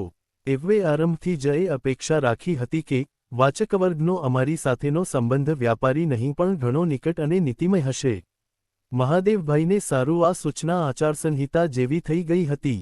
યંગ ઇન્ડિયા અને નવજીવનમાં અવારનવાર આવતા ભાષાંતરો અંગે ગાંધીજી જે ખાસ આગ્રહ સેવતા તેને મહાદેવભાઈ ખુશીથી પહોંચી વળે એમ હતા. ગાંધીજી કહેતા, એક ભાષામાંથી બીજી ભાષામાં તરજુમો કરવો એ ધારવા કરતાં હંમેશા અઘરું હોય છે. તેને સારું બંને ભાષા પર સરખો કાબૂ અને વિષયની માહિતી હોય તો જ અસલ અર્થ કંઈક સચવાય. 30. ગાંધીજીના લખાણોનું ભાષાંતર કરવાનું હોત તો મહાદેવભાઈ સારું કાંઈ પ્રશ્ન જ નહોતો, કારણ એમના વિચારો અને ભાષા બંને અંગે મહાદેવભાઈની પકડ સારી હતી. ગાંધીજીની ગેરહાજરીમાં યંગ ઇન્ડિયાના સંપાદનનું કામ શ્રી રાજગોપાલાચારી સંભાળતા. તેમની ભાષા ગાંધીજી કરતાં શૈલીમાં જુદી હતી, પણ એમના વિચારો અંગે મહાદેવભાઈને પૂરતી સમજ હતી. વચગાળામાં યંગ ઇન્ડિયામાં શ્રી શ્વેબ કુરેશી તંત્રી હતા. તેમની ભાષા અને શૈલી અંગે મહાદેવભાઈને એવી આત્મીયતા હતી એમ ન કહી શકાય. પણ મૂળમાં જ મહાદેવભાઈની ભાષાંતર કરવાની આવડત એવી સરસ હતી કે તેમને ભાષાંતર અંગેના કાંઈ પ્રશ્નો નડ્યા જ નહીં હોય એમ અનુમાન કરી શકાય. કાકા સાહેબની ધરપકડ પછી 28મી ઓક્ટોબર 1923 મહાદેવભાઈનું નામ વિધિપૂર્વક નવજીવનના તંત્રી તરીકે છપાવા લાગ્યું. 5 ફેબ્રુઆરી 1924ને દિવસે જેલમાંથી છૂટીને આવ્યા બાદ ગાંધીજીએ જાતે નવજીવનના સંપાદનનું કામ માથે લીધું. મહાદેવભાઈએ મધુરા સંજેગોમાં તંત્રી તરીકે વાચકોની વિદાય લીધી. ત્યારબાદ પણ નવજીવન સંસ્થાના ઇતિહાસલેખક શ્રી મણિભાઈ ભ. દેસાઈના શબ્દોમાં, ગાંધીજીની પ્રવૃત્તિના તાદૃશ વિવરણકાર તરીકે તથા તેમના વિચારો અને સિદ્ધાંતોના નિરૂપક અને વિવેચક તરીકે પોતાની અતિશય રોચક, હૃદયંગમ અને સચોટ શૈલીમાં નવજીવનના વાચકોને તેઓ છેવટ સુધી પોતાની સેવા આપતા રહ્યા. 31 પણ ગાંધીજીએ કાર્યભાર સંભાળી લીધો એટલે તંત્રી તરીકેની મોટી જવાબદારીમાંથી મુક્ત થતાં તો મહાદેવભાઈએ રાહત જ અનુભવી હશે. નવજીવન જે દિવસોમાં મહાદેવભાઈની મુખ્ય પ્રવૃત્તિ હતી તે દિવસોમાં તેમણે એ પત્ર દ્વારા અસહકાર આંદોલન અને દેશને જે રીતે નેતૃત્વ પૂરું પાડ્યું હતું તેની કિંમત ઓછી નહોતી. આપણે નમૂના ખાતર થોડાંક ઉદાહરણો લઈએ. સામાન્ય રીતે ગાંધીજીની સાથે પ્રવાસમાં હોય ત્યારે મહાદેવભાઈ પોતાના સાપ્તાહિક પત્રોમાં ગાંધીજીને મળનાર લોકોનો પરિચય પણ વાચકોને આપી દેતા. વાચકોનું એ રીતે ઉત્તમ પ્રશિક્ષણ થતું. બીજી બાજુ આ પરિચયો ગુજરાતી ભાષાને ઉત્તમ ચરિત્રચિત્રણો પણ પૂરા પાડતા.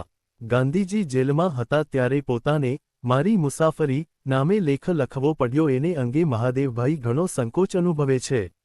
પણ આ કાળ દરમિયાન પણ જે અનેક નાના મોટા, જાણીતા અને અજાણ્યા એવા કાર્યકર્તાઓનો પરિચય નવજીવનના વાચકોને એટલી જ કુશળતાથી કરાવ્યો હતો એ સૌના માત્ર નામ જ લેવા જઈએ તો આ કથાના પાના ભરાય એમ છે.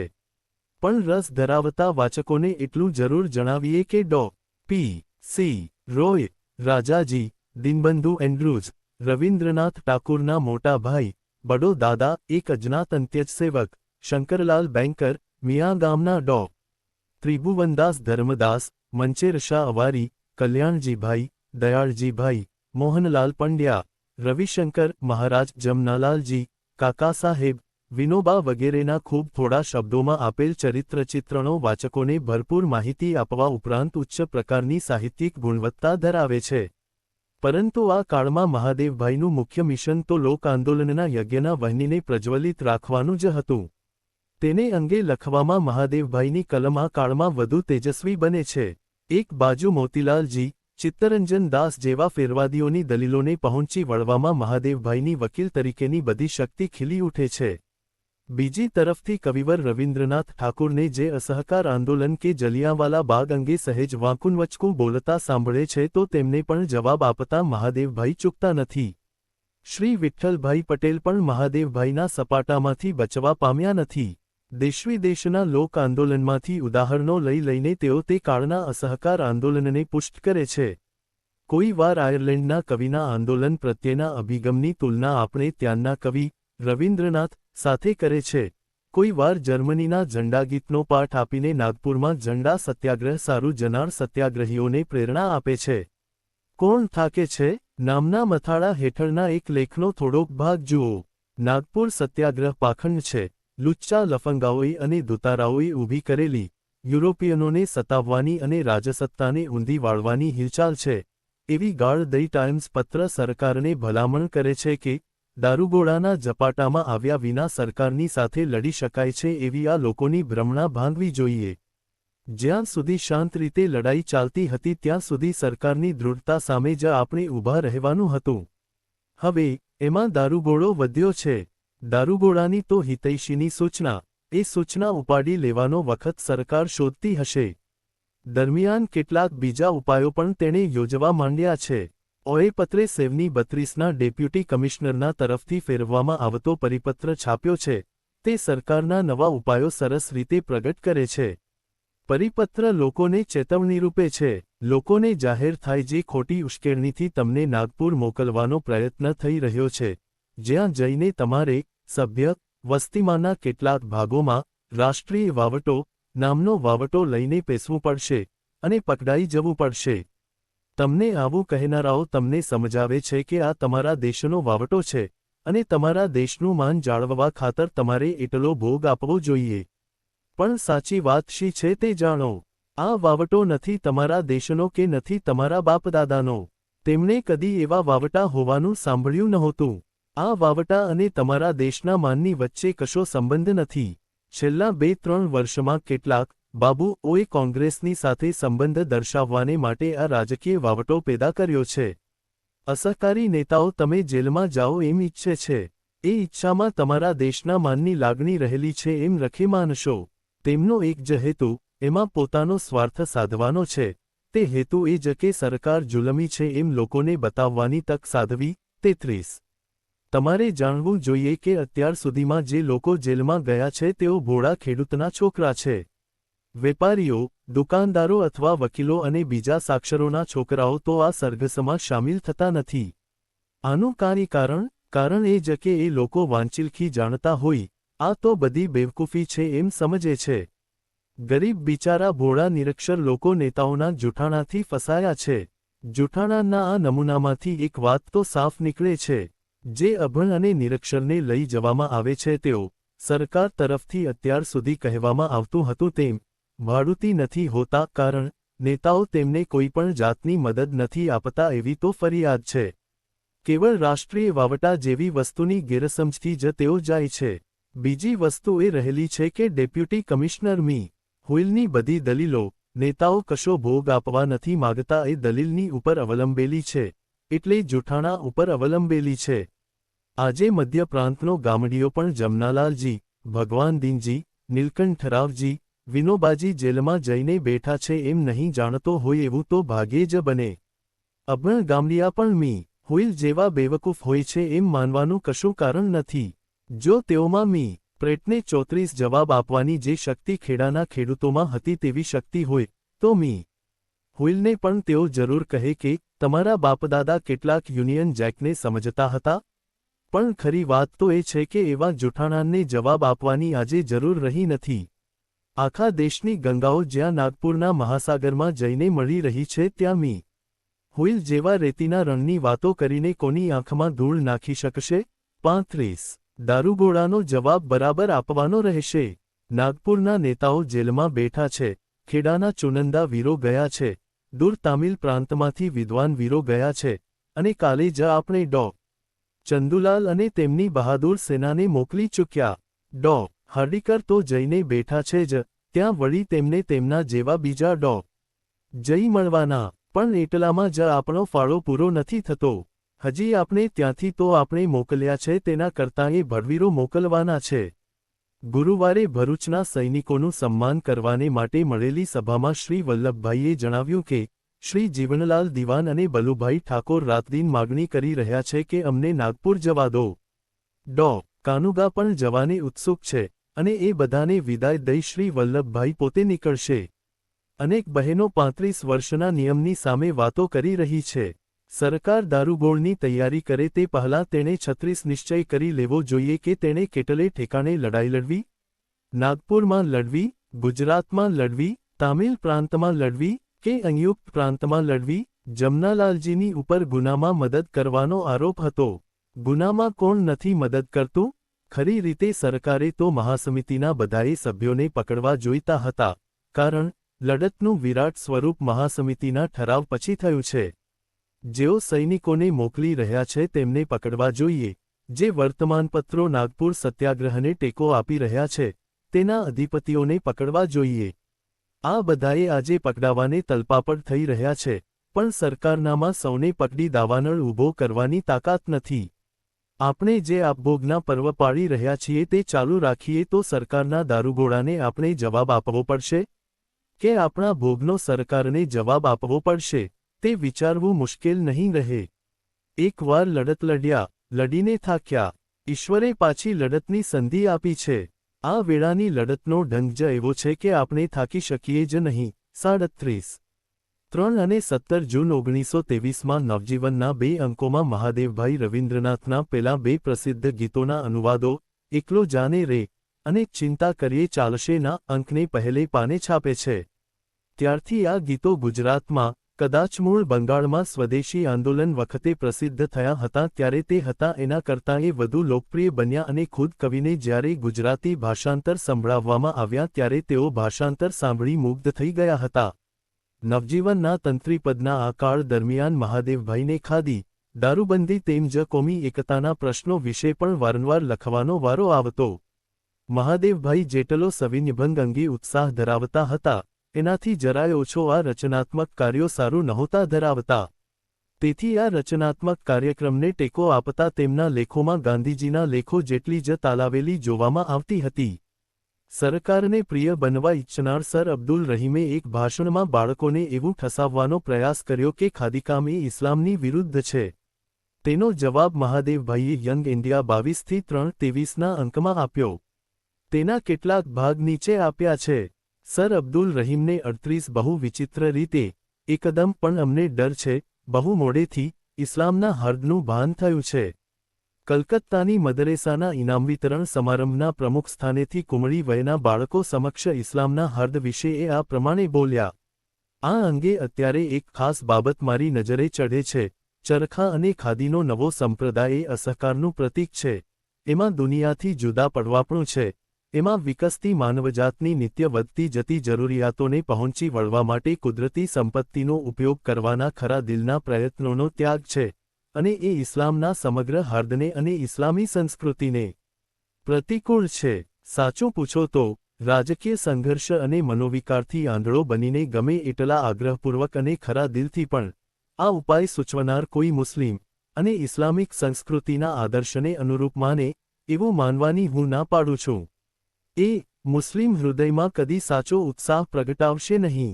ઇસ્લામમાં અપનાવવાની અને એકરસ થવાની અજોડ શક્તિ રહેલી છે એ એની વિશેષતા છે, અને ઇસ્લામિક પદ્ધતિની આ ખાસિયત દુનિયાના કાર્યપ્રવાહોથી અલગ પાડવાના ઉપદેશની તદ્દન વિરોધી છે.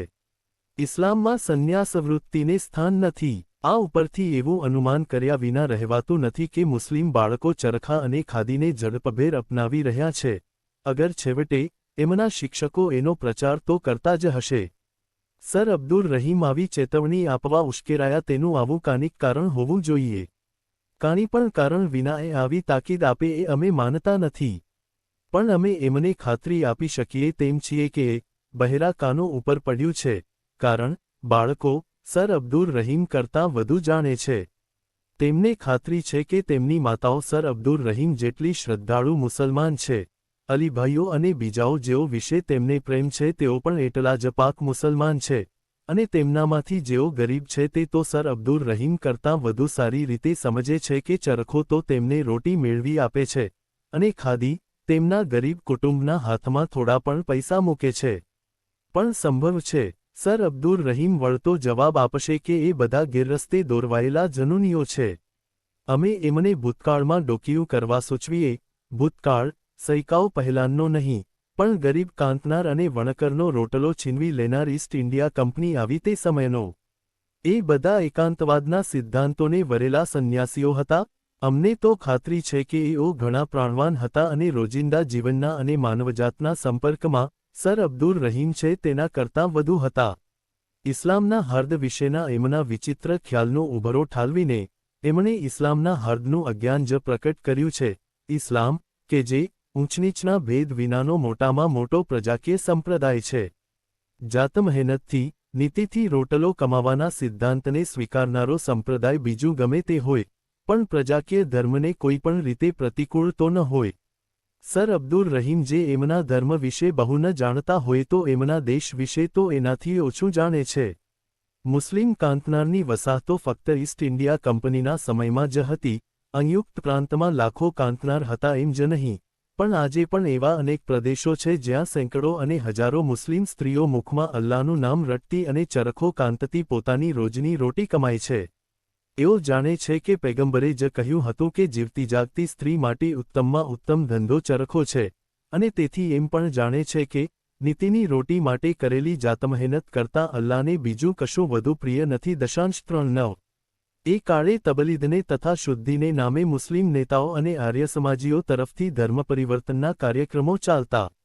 તેને લક્ષ્યમાં રાખીને શ્રદ્ધાનંદજીને પ્રાર્થના શીર્ષકથી લખાયેલ લેખ આજે પણ વિચારણીય છે.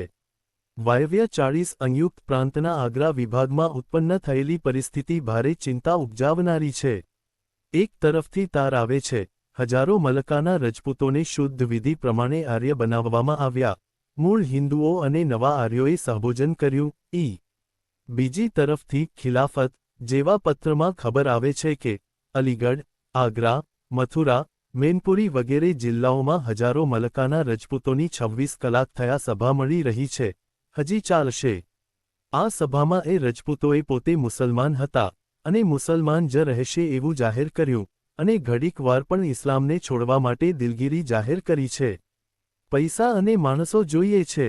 એક તરફ શ્રદ્ધાનંદજી પૈસા અને માણસો માગે છે, બીજી તરફ મૌલવી સાહેબો પૈસા અને માણસ માગે છે. જાણે કાંઈ યુદ્ધની તૈયારીમાં પડ્યા હોય ને. ધર્મની માન્યતા તે અંતરની વાત છે. અંતકરણને જે શુદ્ધમાં શુદ્ધ અને પ્રાણપ્રદ ધર્મવ્યવસ્થા લાગે તે ગ્રહણ કરવાની સૌને સંપૂર્ણ સ્વતંત્રતા છે. અનેકમાંથી કઈ ધર્મમાન્યતા વધારે શુદ્ધ છે એ સમજાવવાનો અને ન સમજતા હોય તેમને દોરવાનો જાણકારને અધિકાર છે. આ તો ધર્મમાન્યતા વિશે સામાન્ય નિયમો કહ્યા, પણ જુદા જુદા ધર્મોએ પ્રચારના જુદા જુદા માર્ગ લીધા છે. સફર કરનારી વહાણવટી પ્રજાઓના ધર્મ પ્રચારક ધર્મો છે. જ્યારે આર્યાવર્તમાં જ પોતાનું સર્વસ્વ છે એમ માનનારી આર્ય પ્રજાએ પોતાના ધર્મને પ્રચારક નથી બનાવ્યો.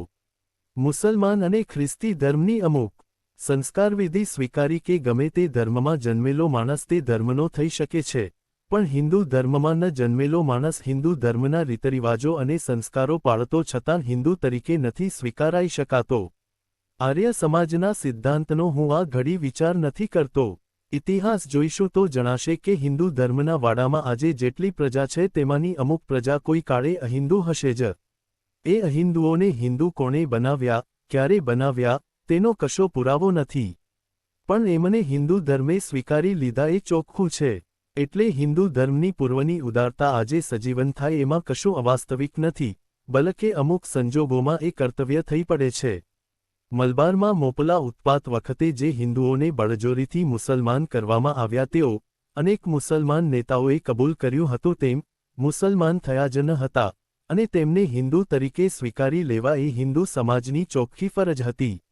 મુસલમાન ધર્મ એ પ્રચારક ધર્મ છે, પણ બળજોરીથી કોઈ પણ જણને ઇસ્લામમાં લઈ શકાય એવું ક્યાંય નથી જણાતું. કુરાને શરીફની આયતોમાં એ વિશે સાફ અને સીધું ફરમાન છે. એક આયત કહે છે, દિનના મામલામાં જબરદસ્તી બિલકુલ વાજબી નથી. બીજી આયત કહે છે, ખુદાના રસ્તા ઉપર કાંઈ પણ પ્રપંચ વિના અને સાદીસીધી વાતચીત અને પ્રવચન કરીને કામ લે, અતિશય નમ્ર અને મીઠી રીતે ગુફ્તગુ અને દલીલ કરીને કામ લે. ત્રીજી કહે છે, લોકોની સાથે અતિશય કોમળ રીતે અને કોમળ શબ્દો વાપરી વાત કરો, કામ લો. આમ સાફ આયતો છતાં કોઈને જબરદસ્તીથી ઇસ્લામમાં લઈ શકાય એવો કોઈ દાવો કરે તો તે ખોટો છે, અને એટલા માટે જ મોપલાઓએ કરેલી જબરદસ્તીને આખા દેશના મુસલમાન નેતાઓએ અને આલિમોએ નિંદી કાઢી હતી. જે ધર્મની મૂળ માન્યતા ઈશ્વરના ઐક્ય ઉપર રહેલી છે તે ધર્મમાં ઈમાનની ઉપર પણ ખૂબ ભાર મૂકવામાં આવેલો છે. જેઓ મોંએ લા ઇલાહા ઇલ્લલ્લાહ બોલે છતાં અંતરમાં એક અલ્લાહને ન માનતા હોય તેઓને ઇસ્લામ, મુસલમાન તરીકે ન સ્વીકારી શકે. એ માન્યતા જ એટલી ગંભીર છે કે બળજોરીનો ટકોરો લાગતાની સાથે તેના ચૂરેચૂરા થઈ જાય છે. આમ હજારો અને લાખોના ટોળાઓને લા ઇલાહા ઇલ્લલ્લાહનો પુણ્યમંત્ર સમજાવી સ્વીકારવામાં ભારે મુશ્કેલીઓ રહેલી છે. જેઓએ પુણ્યમંત્રને નથી સ્વીકારતા એમ કહે, તેમને મારી બાંધીને મુસલમાન કરવામાં તો કશું જ રહસ્ય રહેલું નથી. એટલે મુસલમાનો જે આજે ઠેકઠેકાણે માંચડા ઊભા કરી ઝપાટાબંધ બધાને મુસલમાન બનાવવા જાય તો તેમની પ્રવૃત્તિમાં કશું રહસ્ય ન જણાય. એટલું જ નહીં, પણ કોઈ પણ તેમને ન સાંખી શકે. પણ આજે સવાલ જુદો છે. જે મલકાના રજપૂતોને સ્વામી શ્રદ્ધાનંદજી શુદ્ધ કરી રહ્યા છે તેઓ જમાનાઓ થયા મુસલમાન ગણાતા આવ્યા છે. તેઓ જે હિન્દુ રહેણીકરણીના હોય, તેઓ ઇસ્લામની 4 ફરજો કદી અદા ન કરતા હોય તો તે કારણે હિન્દુઓએ તેમને કાંઈ પણ શુદ્ધિની ક્રિયા કરાવ્યા વિના અપનાવવા જોઈએ. સમાજે હળહળતા અન્યાય ન સાંખવા જોઈએ એ વાત સાચી છે. અંત્યજોની સામે આપણે ભારેમાં ભારે અન્યાય કરતા આવ્યા છીએ. અંત્યજો એ અન્યાયની સામે કેટલો કાળ થયા પોકાર કરે છે, એટલે તે અન્યાયને આપણે જેટલો જલ્દી દુરસ્ત કરીએ તેટલું સારું. પણ મલકાના રજપૂતોની સામે થયેલો અન્યાય આ પ્રકારનો અન્યાય નથી. જેઓ મુસલમાનની ફરજો અદા કરતા બંધ થયા હોય, જેઓ લા ઇલાહા ઇલ્લલ્લાહ પોકારવા તૈયાર ન હોય તેમને ઇસ્લામ જ સ્વીકારતો અટકશે, એટલે તેમને વિશે કશો સવાલ નથી. પણ આજે જે થઈ રહ્યું છે તે તો રૂઝેલા ઘાવ પાછા ખોલવા જેવું થાય છે. તેમાં મુસલમાન કોમની છંછેડની રહેલી છે, અને તિરસ્કાર અને શત્રુતાને પોષણ મળે એવો ભય રહેલો છે. મસ્જિદમાં જઈને જે ઇબાદત કરવાને રાજી ન હોય તે ઘરમાં બેસીને ઈશ્વરની પૂજા કરી શકે એમ છે, પણ ટોળેટોળાને ઘરમાં બેસીને પૂજા ન કરવાનું કહેતા મંદિરમાં ખેંચી લઈ જવા, જેમાંના કેટલાએ જે ખિલાફતના તાર સાચા હોય તો શુદ્ધિને માટે પાછા પશ્ચાત્તાપ જાહેર કરે, તે તો નાહકની લડાઈના બીજ રોપવા જેવું છે. આમ ઐક્યને એથી પહોંચનારો ધક્કો ચાલુ લડતને માટે કેટલો બધો ભયંકર થઈ પડશે એ કહેવાની જરૂર નથી. આપણા એક પણ અવિવેકના કાર્યથી આજે તોફાન સળગે તો ગાંધીજીનું મહાકષ્ટ અને મહાતપ વડે સાધેલું થોડું ઘણું કાર્ય પણ પાણીમાં મળે એમ છે. એટલે હું તો સ્વામી શ્રદ્ધાનંદજીને પ્રાર્થના કરું કે એઓ પોતાની પ્રવૃત્તિ મૂકી દે અથવા મોકૂફ રાખે. સ્વરાજ્ય મેળવતાં સુધી આપણે એને મોકૂફ રાખી શકીએ એમ છીએ, અને તે પછી એ બધા ઝઘડાઓનો સમજૂતીથી તોડ કાઢી શકીએ એમ છીએ. કોંગ્રેસની કાર્યકારિણી સમિતિની અને ખિલાફત કમિટીની ફરજ છે કે શ્રદ્ધાનંદજીને એઓ મળે, તથા શ્રદ્ધાનંદજીની સામે જૂજી રહેલા મૌલવી સાહેબોને પણ એઓ મળે, અને તેમને લોકોની મરજી ઉપર એ પ્રશ્ન છોડવાનું સમજાવે. 4.1 સામાન્ય રીતે અત્યંત મધુર ભાષામાં બોલનાર અને લખનાર મહાદેવભાઈ ગાંધીજીની વિરુદ્ધ દલીલ થાય અથવા એમણે પુરસ્કારેલા કોઈ વિષયની ટીકા આવે તો એનો જડબાતોડ જવાબ આપવામાં પાછી પાની કરતા નથી. કેટલાક નમૂનાઓ જોઈએ। ભાઈએ ઇતિહાસ બરાબર વાંચ્યો હોય તો એમને કહેવાની જરૂર નહીં રહે કે ઇતર રાજાઓએ એની શસ્ત્ર પ્રજાનું લોહી વહેવડાવ્યું નહોતું। તેમની લૂંટો અને કતલો એક પ્લેગ સમાન હતી, જેનો યોગ્ય ઉપાય લેવામાં આવતાં પ્લેગની ગાંઠની જેમ તે બેસી જતી। પણ અંગ્રેજ સરકારને હાથે તો પ્રથમ પ્રજાને ની શસ્ત્ર નિર્વીર્ય બનાવવાનું કાર્ય બન્યું છે, અને તે પછી તેની શસ્ત્ર પ્રજા ઉપર મનમાન્યા અત્યાચાર થાય છે।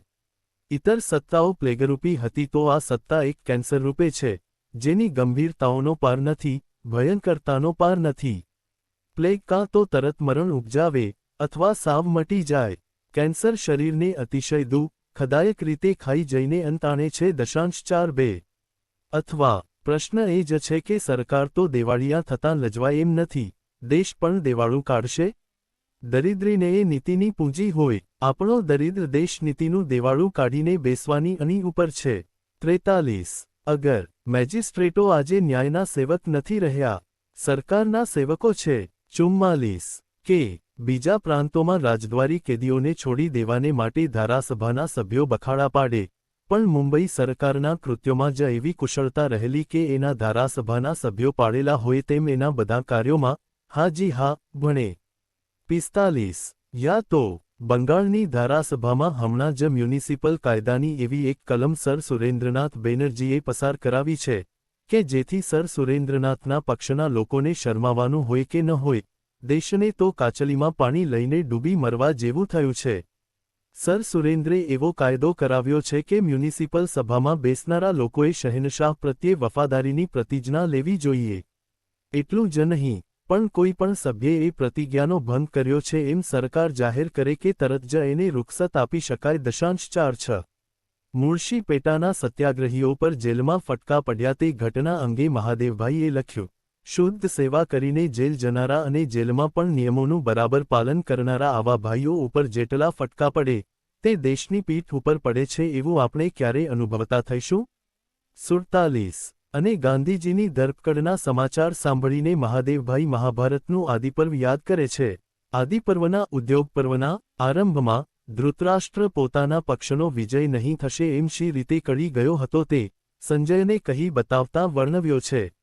અનેક ઘટનાઓ એવી બની કે જેથી આપણું સત્યાનાશ વળેલું છે એ વિશે મને કાંઈ સંશય રહેતો નથી એમ સંજયને વારંવાર કહેતા ધૃતરાષ્ટ્રના મુખમાં મૂકેલા વચનો જેટલા કરુણ છે તેટલા સ્મરણીય છે। એક વચન એવું છે કે જ્યારે મેં સાંભળ્યું કે પાંડવ ધર્માત્માઓ અમુક રીતે વનમાં સીધાવ્યા અને હજારો સ્નાતકો, બ્રાહ્મણો અને મહાત્માઓના વૃંદ એમની પાછળ પાછળ ગયા ત્યારે મને ખાતરી થઈ ગઈ કે અમારો વિજય થનાર નથી।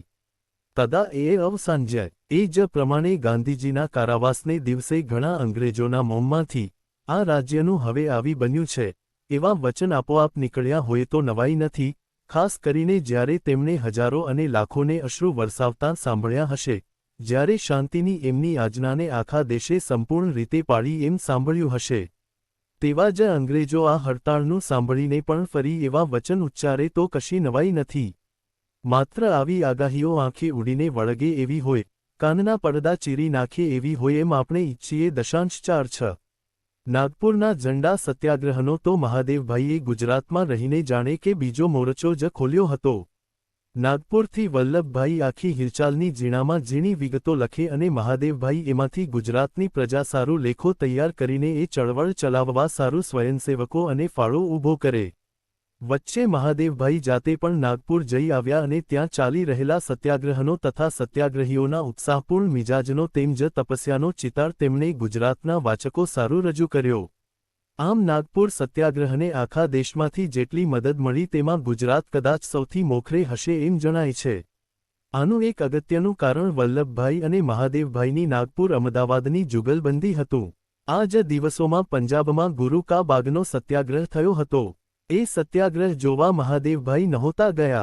એ સત્યાગ્રહમાં શીખ બંધુઓએ જેટલી યાતના હસતે મોએ અને સામી છાતીએ ઝીલી એટલી ભાગ્યે જ બીજા કોઈએ ઝીલી હશે। ગુરુ કા બાગ સત્યાગ્રહની વિગતોમાં ઉતરવું તો અહીં શક્ય નથી, પણ જિજ્ઞાસુ વાચકો સારું આપણે એટલું કહી દઈએ કે મૂળમાં એ પ્રસંગ શિરોમણી અકાલી પ્રબંધક સમિતિના પ્રગતિશીલ અકાલીઓ અને ઉદાસીન નામના જૂનવાણી વિચારના શીખો વચ્ચે ગુરુ કા બાગ નામના એક ધાર્મિક ગુરુદ્વારા સ્થળની જમીન પરના વૃક્ષોના કબજા સારું ઉત્પન્ન થયો હતો. અકાલીઓ એ બાગનો કબજો લેવા માગતા હતા. ઉદાસીઓના મહંતે એમને રોકવા સારું પોલીસની મદદ માગી હતી. અકાલીઓ આ આખી હિલચાલ ખુલ્લંખુલ્લા અને સંપૂર્ણપણે અહિંસક રીતે ચલાવવા પ્રતિજ્ઞાબદ્ધ હતા.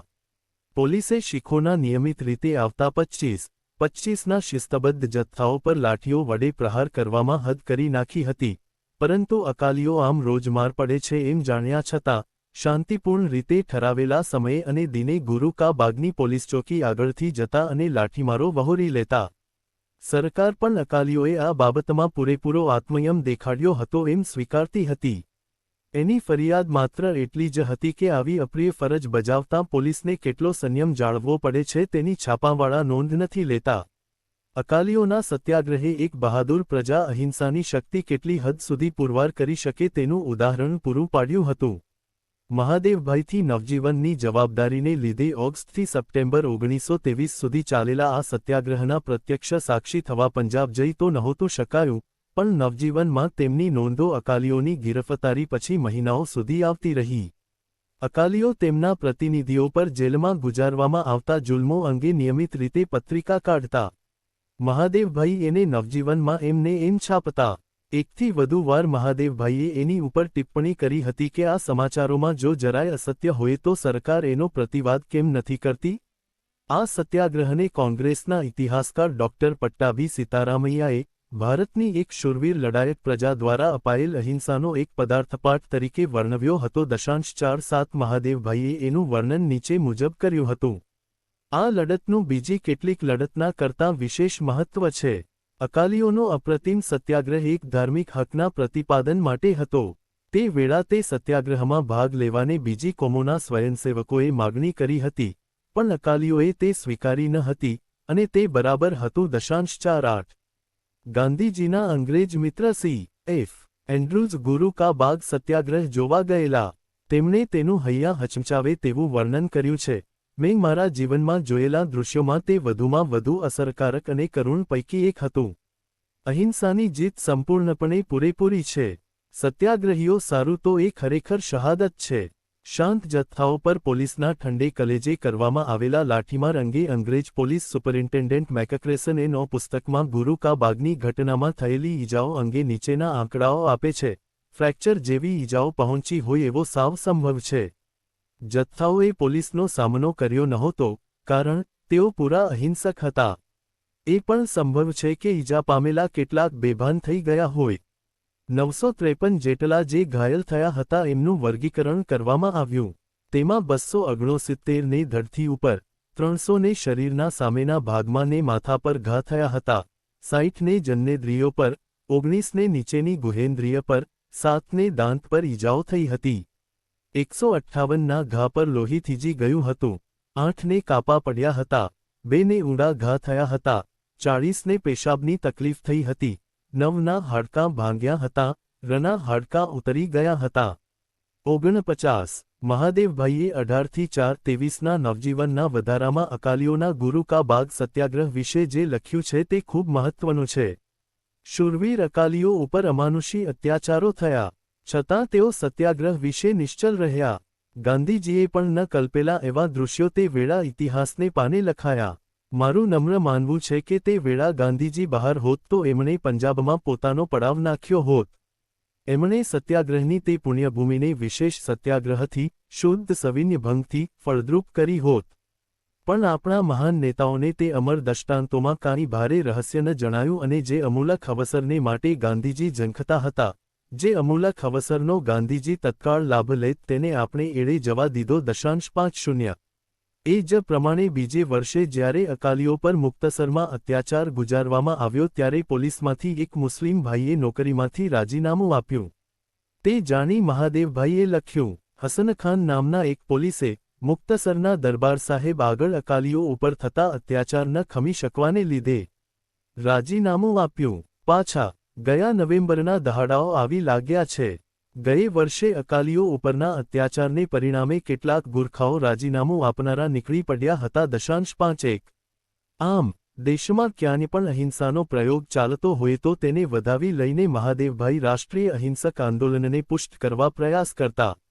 1923 સુધીમાં મહાદેવભાઈના વ્યક્તિત્વનો એટલો વિકાસ થઈ ચૂક્યો હતો કે તેમને માત્ર નવજીવનનું તંત્રીપણું લઈને બેસી જવું પાલવે એમ નહોતું. તેઓ ઈચ્છે તો પણ લોકો તેમને તેમ કરવા દે તેમ નહોતા. તેથી ગુજરાતમાં ભરાતી અનેક નાની મોટી પરિષદોમાં તેમને નિમંત્રવામાં આવતા. આવા પ્રસંગોએ મહાદેવભાઈ દેશમાં રેંટિયા ચાલુ કરવાનો સંકલ્પ બાકી હતો તેની યાદ અપાવતા. અસ્પૃશ્યતા નિવારણ અને દારૂતાડી છોડવાની વાત કરતા. રચનાત્મક કામ અંગે દેશનું ધ્યાન ખેંચવામાંથી તેઓ કદી ચૂકતા નહીં. વસ્તીના 3 કે 4 હજાર માણસો દીઠ એક સત્યાગ્રહી ઊભો થવો જોઈએ એવો ઠરાવ કોંગ્રેસમાં થઈ ગયો હતો. તેની પણ મહાદેવભાઈ વારંવાર યાદ દેવડાવતા રહેતા. એમનું મુખ્ય કામ યુદ્ધે ચડેલા દેશનો જુસ્સો ટકાવી રાખવાનું હતું. સુરત જિલ્લામાં એક સન્માન સમારંભના જવાબમાં આપેલા તેમના વચનો જુઓ. ઉત્તર હિન્દુસ્તાનમાં થયેલી અમારી નિરાશા પછી અમને આ તરફ આવી ભારે આશા બંધાઈ છે. ખાસ કરીને આ જિલ્લામાં થયેલો ખાદીનો પ્રચાર આશા આપે છે. જ્યાં સુધી દયાળજીભાઈના પૂજ્ય માતુશ્રી આપણી વચ્ચે ઘૂમી રહ્યા છે ત્યાં સુધી બહેનો વિશે નિરાશ થવાનું કશું કારણ નથી. જ્યાં સુધી અનેક નિરાશાથી પાછા ન હટનારા દયાળજીભાઈ 4 મહિનામાં આપણી પાસે જેલમાંથી પાછા હિસાબ લેવા તેઓ હાજર થશે. કલ્યાણજીભાઈ અને એમની ટોળી કાયમ છે ત્યાં સુધી યુવાનોને માટે નિરાશ થવાનું કારણ નથી. જ્યાં સુધી અબ્બાસ સાહેબ જેવા પોતાના કાર્ય કરવામાં ઉત્સાહથી યુવાનોને શરમાવતા ધુરંધરો આપણી વચ્ચે છે ત્યાં સુધી આપણે કેમ નિરાશ થઈએ? આપણે કેમ થાક અને કાયરતાના વચનો ઉચ્ચારીએ? બીજો કયો 30 કરોડની વસ્તીનો દેશ આવા ધર્મયુદ્ધ ઉપર અગાઉ ચડ્યો હતો? કે એનો આપણે દાખલો લઈએ? હિંસક શસ્ત્રો વડે સ્વતંત્રતાની લડત લડનાર દેશોને પણ વર્ષોના વર્ષો ગયા છે. તો આપણી તો અહિંસા અને અસહકારના કઠણ શસ્ત્રો વડે લડવાની લડાઈ રહી. આપણે કેમ અધીરા થઈએ? આપણી અધૂરી લડતથી પણ આપણે જર્મની જેવી શૂરી પ્રજાનું ધ્યાન ખેંચ્યું છે અને અનુકરણ મેળવ્યું છે. આપણે કેમ નિરુત્સાહી થઈએ? જગતમાં કદી ન વપરાયેલી એવી શાંત યુદ્ધનીતિ આપણે જગતને ભેટ કરવાની છે. એ ભેટ કેવળ રચનાત્મક કાર્યક્રમના નિશ્ચલ પાયા ઉપર રચાયેલા અસહકારથી જ થઈ શકે. 5.2 અલબત્ત જ્યારે મહાદેવભાઈએ પોતાના સૌથી પ્રિય એવા વિષય ગાંધીજી ઉપર બોલવાનું આવે ત્યારે તેઓ માણેકઠારી પૂનમના ચાંદાની જેમ સોળે કળાએ ખીલી ઉઠતા. અમદાવાદની એક જાહેરસભામાં 1923ની ગાંધી જયંતીને દિવસે આપેલ તેમનું પ્રવચન મોટી વિદ્વત્સભામાં શોભે તેવું હતું. એક પ્રવચનમાં ગાંધી વિચારનો સાર એ જ આપી શકે જેણે એક સિંહણ કેરું દૂધ જીરવ્યું હોય. આખા પ્રવચન સારું તો અમે વાચકોને વે ડાયરી ભાગ 18 પૃષ્ઠ 161મી 167 જેવા ભલામણ કરીશું. અહીં તો આપણે રસના થોડા છાંટણા જ સમાવી શકીશું. ગીતાના 12મા અધ્યાયના 15મા શ્લોકમાંથી એઓ લોકો ઓએયો અવચાર્ય જેથી દુભાઈના લોકોથી જે દુભાઈના ટાંકીને મહાદેવભાઈ કહે છે કે તેમાં ગાંધીજીના જીવનનું રહસ્ય આવી જાય છે. ભક્ત વિશેનું એ વચન સિદ્ધ કરવા જ એમણે સત્ય અને અહિંસા એ 2 મહાવ્રતોથી પોતાના જીવનને બાંધ્યું. મહાદેવભાઈ ઉપર લખેલ એક પત્રમાં ગાંધીજીએ કહેલું વચન ટાંકે છે. એનું છેલ્લું વાક્ય આમ છે: મારી તપશ્ચર્યાની તો મારી પાસે કશી કિંમત જ નથી. મારું સત્ય તો મારું જ છે. મારી અહિંસા ઘણી ઉગ્ર છે. અને તે બેના સંગમથી જે સત્યાગ્રહ ઉત્પન્ન થયો છે તે ખરેખર અવર્ણનીય છે. 53 1919મી પહેલાના અને તે પછીના દેશના રાજપ્રકરણની તુલના કરી મહાદેવભાઈ સત્યને અહિંસાનું રહસ્ય સમજાવે છે. તે સમજાવવામાં તેઓ પતંજલિના એન અહિંસામાં પ્રતિષ્ઠિત થઈ યોગીની સન્નિધિમાં વેરનો ત્યાગ થાય છે અને સત્યનિષ્ઠ માણસ વાક્સિદ્ધિ પ્રાપ્ત કરે છે. એની વાણી અમોઘ થાય છે. એ 2 સૂત્રો ટાંકે છે. 5.4 તે કાળે દેશમાં ઠેકઠેકાણે પ્રગટ થતાં હિંસક ચમકલાની તરફ આંગળી કરી મહાદેવભાઈ કહે છે: સરકારે ગાંધીજીને જેલમાં પૂરીને પોતાને જ નુકસાન કર્યું છે. અહિંસા અને સત્યરૂપી અમૃત લોકો આગળથી ખસેડી લેવામાં આવ્યાને લીધે વિવિધ પ્રકારનું વિષ ઉભરાઈ રહ્યું છે. છેવટે મહાદેવભાઈ આશા વ્યક્ત કરે છે કે કાળે કરી આપણે આપણા અમૂલા ધનને પૂરું ન પારખવાની ભૂલ સમજશું. કાળે કરીને આપણામાં સાચી ધર્મનિષ્ઠાનો ઉદય થશે અને કાળે કરીને સત્તાથી છકેલી સરકાર પણ પોતાનું હિત શેમાં રહેલું છે તે સમજશે.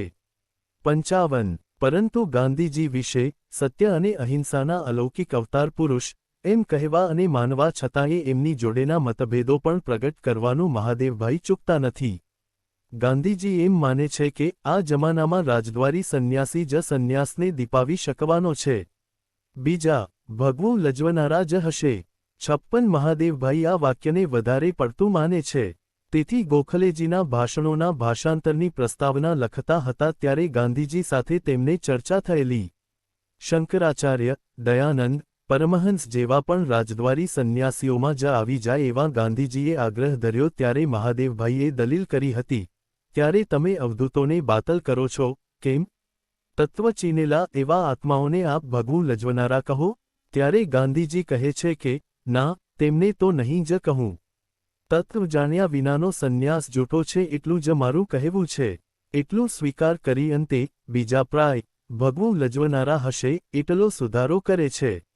તેની ઉપર ટીકા કરતા મહાદેવભાઈ કહે છે, પ્રાય શબ્દ ઉમેરીને એમણે કેટલાક અવધૂત સાધુ સંન્યાસીઓને પોતાના આક્ષેપોમાંથી બચાવ્યા, પણ એવા અવધૂત વિશેનો એમનો અવિશ્વાસ એમના મનમાંથી કેવળ દૂર થયો એમ હું નથી માનતો.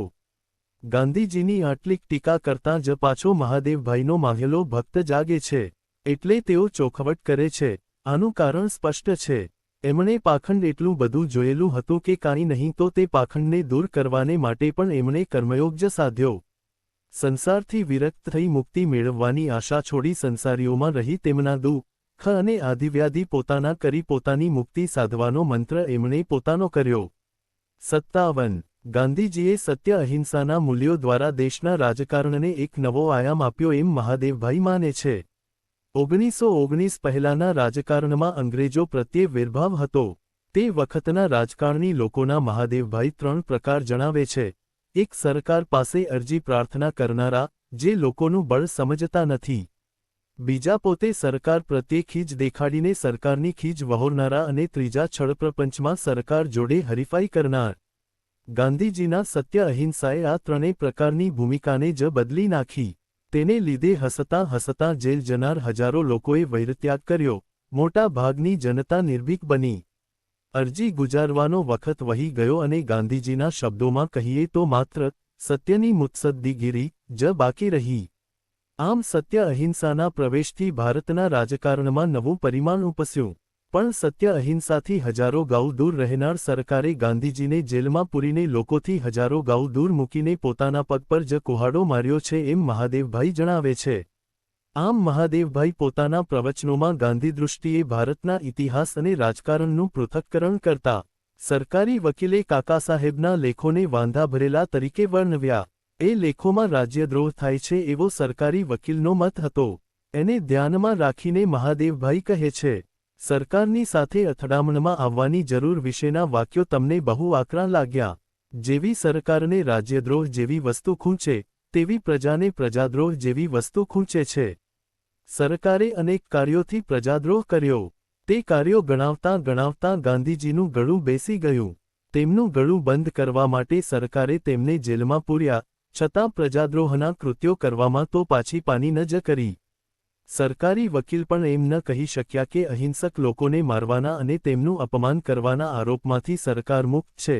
સરકારને એ કૃત્યો આપણને લાગે છે તેવા હીન નથી લાગતા એ આપણે સૌ જાણીએ છીએ. પોતાને હીન લાગતા હોય છતાં તેવા કૃત્યો સરકાર કરીએ જાય એટલી બધી સરકાર નષ્ટ નથી થઈ ગઈ એવી આપણી શ્રદ્ધા છે. એટલે જ એમને વારંવાર એમના પાપોનો ખ્યાલ કરાવી એમની પાસે પ્રાયશ્ચિત કરાવવાની અહિંસક અસહકારની હિલચાલ પ્રજાએ ઉપાડેલી છે. 5.8 આંદોલન ઓસરતું હતું ત્યારે મહાદેવભાઈ વિવેક કરવાની સલાહ આપે છે. સ્થળે સ્થળ આભ ફાટ્યા છે ત્યાં હાથ ક્યાં દઈએ, એ એક વૃત્તિ છે. એનું પરિણામ સહકારમાં સરી જવામાં જ આવી શકે. આભ ફાટ્યા જ નથી એમ માનીને ધસ્યા જવું એ બીજી વૃત્તિ છે. એમાં વિનાશ છે. આભ ફાટ્યું છે, જ્યાં હાથ દેવાય ત્યાં દઈને બેસી રહેવું એ ત્રીજી વૃત્તિ છે. એમાં વિવેક રહેલો છે, પાછા બેઠા થવાની આશા રહેલી છે. કોઈ એક કાર્યક્ષેત્ર પકડીને બેસો ને કાર્યક્ષેત્રમાં સિદ્ધાંતોના મૂળ મજબૂત કરો. ત્યાં લોકોમાં રહી, લોકોના થઈ, તેમને તમારી કૃતિથી કલ્યાણનો માર્ગ બતાવો. આ સલાહ એ ત્રીજી વૃત્તિમાંથી ઉદ્ભવેલી છે. 5.9 અવારનવાર પ્રવાસ દરમિયાન બનતા પ્રસંગોને વર્ણવીને મહાદેવભાઈ એની ઉપરથી પોતાના વિચારને સમજાવતા, તેથી એમની વાત વધુ અસરકારક બનતી. એક ઉદાહરણ જુઓ. જબલપુરના સ્ટેશન ઉપર એક ફળવાળો અમારામાંના એકના કપડાં ઉપર હાથ લગાડી કંઈક શરમ અને કંઈક આનંદ સાથે કહેવા લાગ્યો, સાહેબ આ ખાદી કે? હા ખાદી. તે ખાદી કેમ નથી પહેરી? એના મોં ઉપર વિષાદની છાયા પથરાઈ ગઈ. એણે ગાળના શબ્દો વાપરેલા તે બાદ કરીને એનો જવાબ આપી દઉં, આ તો કસાઈખાનું છે, આ સ્ટેશન નથી. અહીં ખાદી પહેરું તો મને કોઈ ઊભો ન રહેવા દે. અહીંથી જઈ બહાર બજારમાં ખાદી જ પહેરું છું. કેવી ભયંકર દશા છે. જે માણસો રેંટિયા બળાવતા આંચકો ખાય નહીં, જેઓ ખાદીની ટોપી બાળતા આંચકો ખાય નહીં, તેઓ સ્ટેશનના નોકરોને પણ આવી રીતે નાનકડો ધંધો કરીને રોજી કમાનારા ઉપર જુલમ કરવાની ફરજ પાડે એમાં નવાઈશી? સ્ટેશનો ઉપર કામ કરનારાઓ શેના ઓશિયાળા છે એની સમજણ પડતી નથી.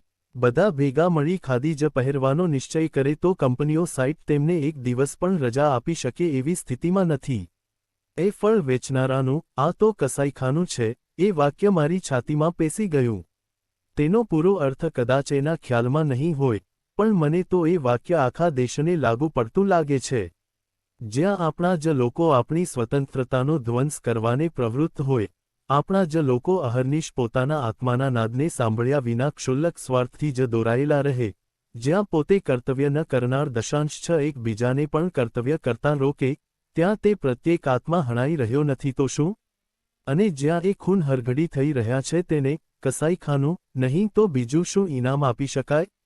62. આવા પ્રસંગોમાં પ્રત્યક્ષ સત્યાગ્રહીઓ કે તેમના આપ્તજનોના પ્રસંગ કાર્યકર્તાઓ સારું વધુ અસરકારક પુરવાર થાય એવા છે. નાગપુરમાં દરબાર સાહેબ ગોપાળદાસને 6 માસની સખત અને 1 માસની સાદી સજા થઈ જોઈ ભક્તિબા એમ કહે છે કે આ તો 6 ખાંડના લાડુ અને 1 ગોળનો લાડુ મળ્યો.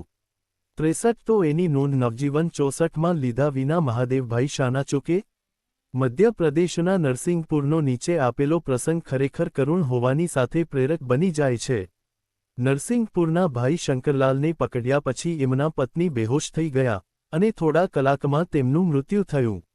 મૃત્યુ પહેલા સગાનવહાલાઓએ જઈને ખબર આપેલા અને જામીન આપીને સ્ત્રીને જોવા પૂરતી છૂટી મેળવવાની સૂચના કરેલી. એઓ એમ કરી શકતા હતા, પણ એમણે ચોખ્ખી ના જ પાડી. જામીન આપીને છૂટવાની સૂચનાથી એમને ભારે દુઃખ થયું. મૃત્યુની ખબર મળતા એમણે માત્ર એટલું જ કહ્યું, ખાદીનું કફન પહેરાવજો અને ઉત્તરક્રિયા કરજો.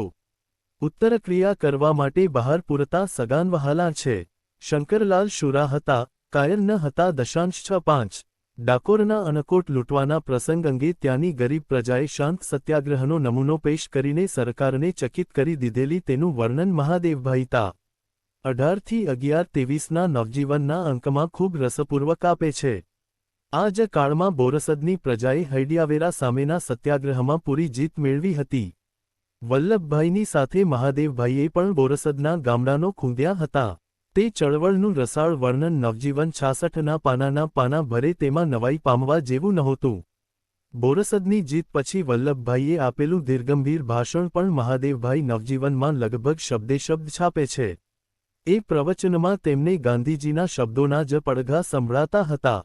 મહાદેવભાઈએ કોકનાડાની કોંગ્રેસનું વર્ણન પણ એટલું જ રસપૂર્વક આપ્યું છે.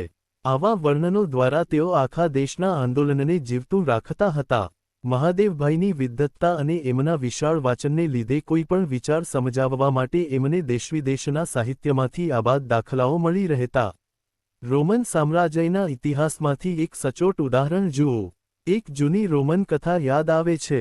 એકવાર રોમની જાહોજલાલીનો પાર નહોતો. બાદશાહ હરસના અથવા સોનાના મહેલમાં રહેતો અને કોલિઝિયમના આલિશાન નાટ્યગૃહમાં અનેક ખેલો થતા.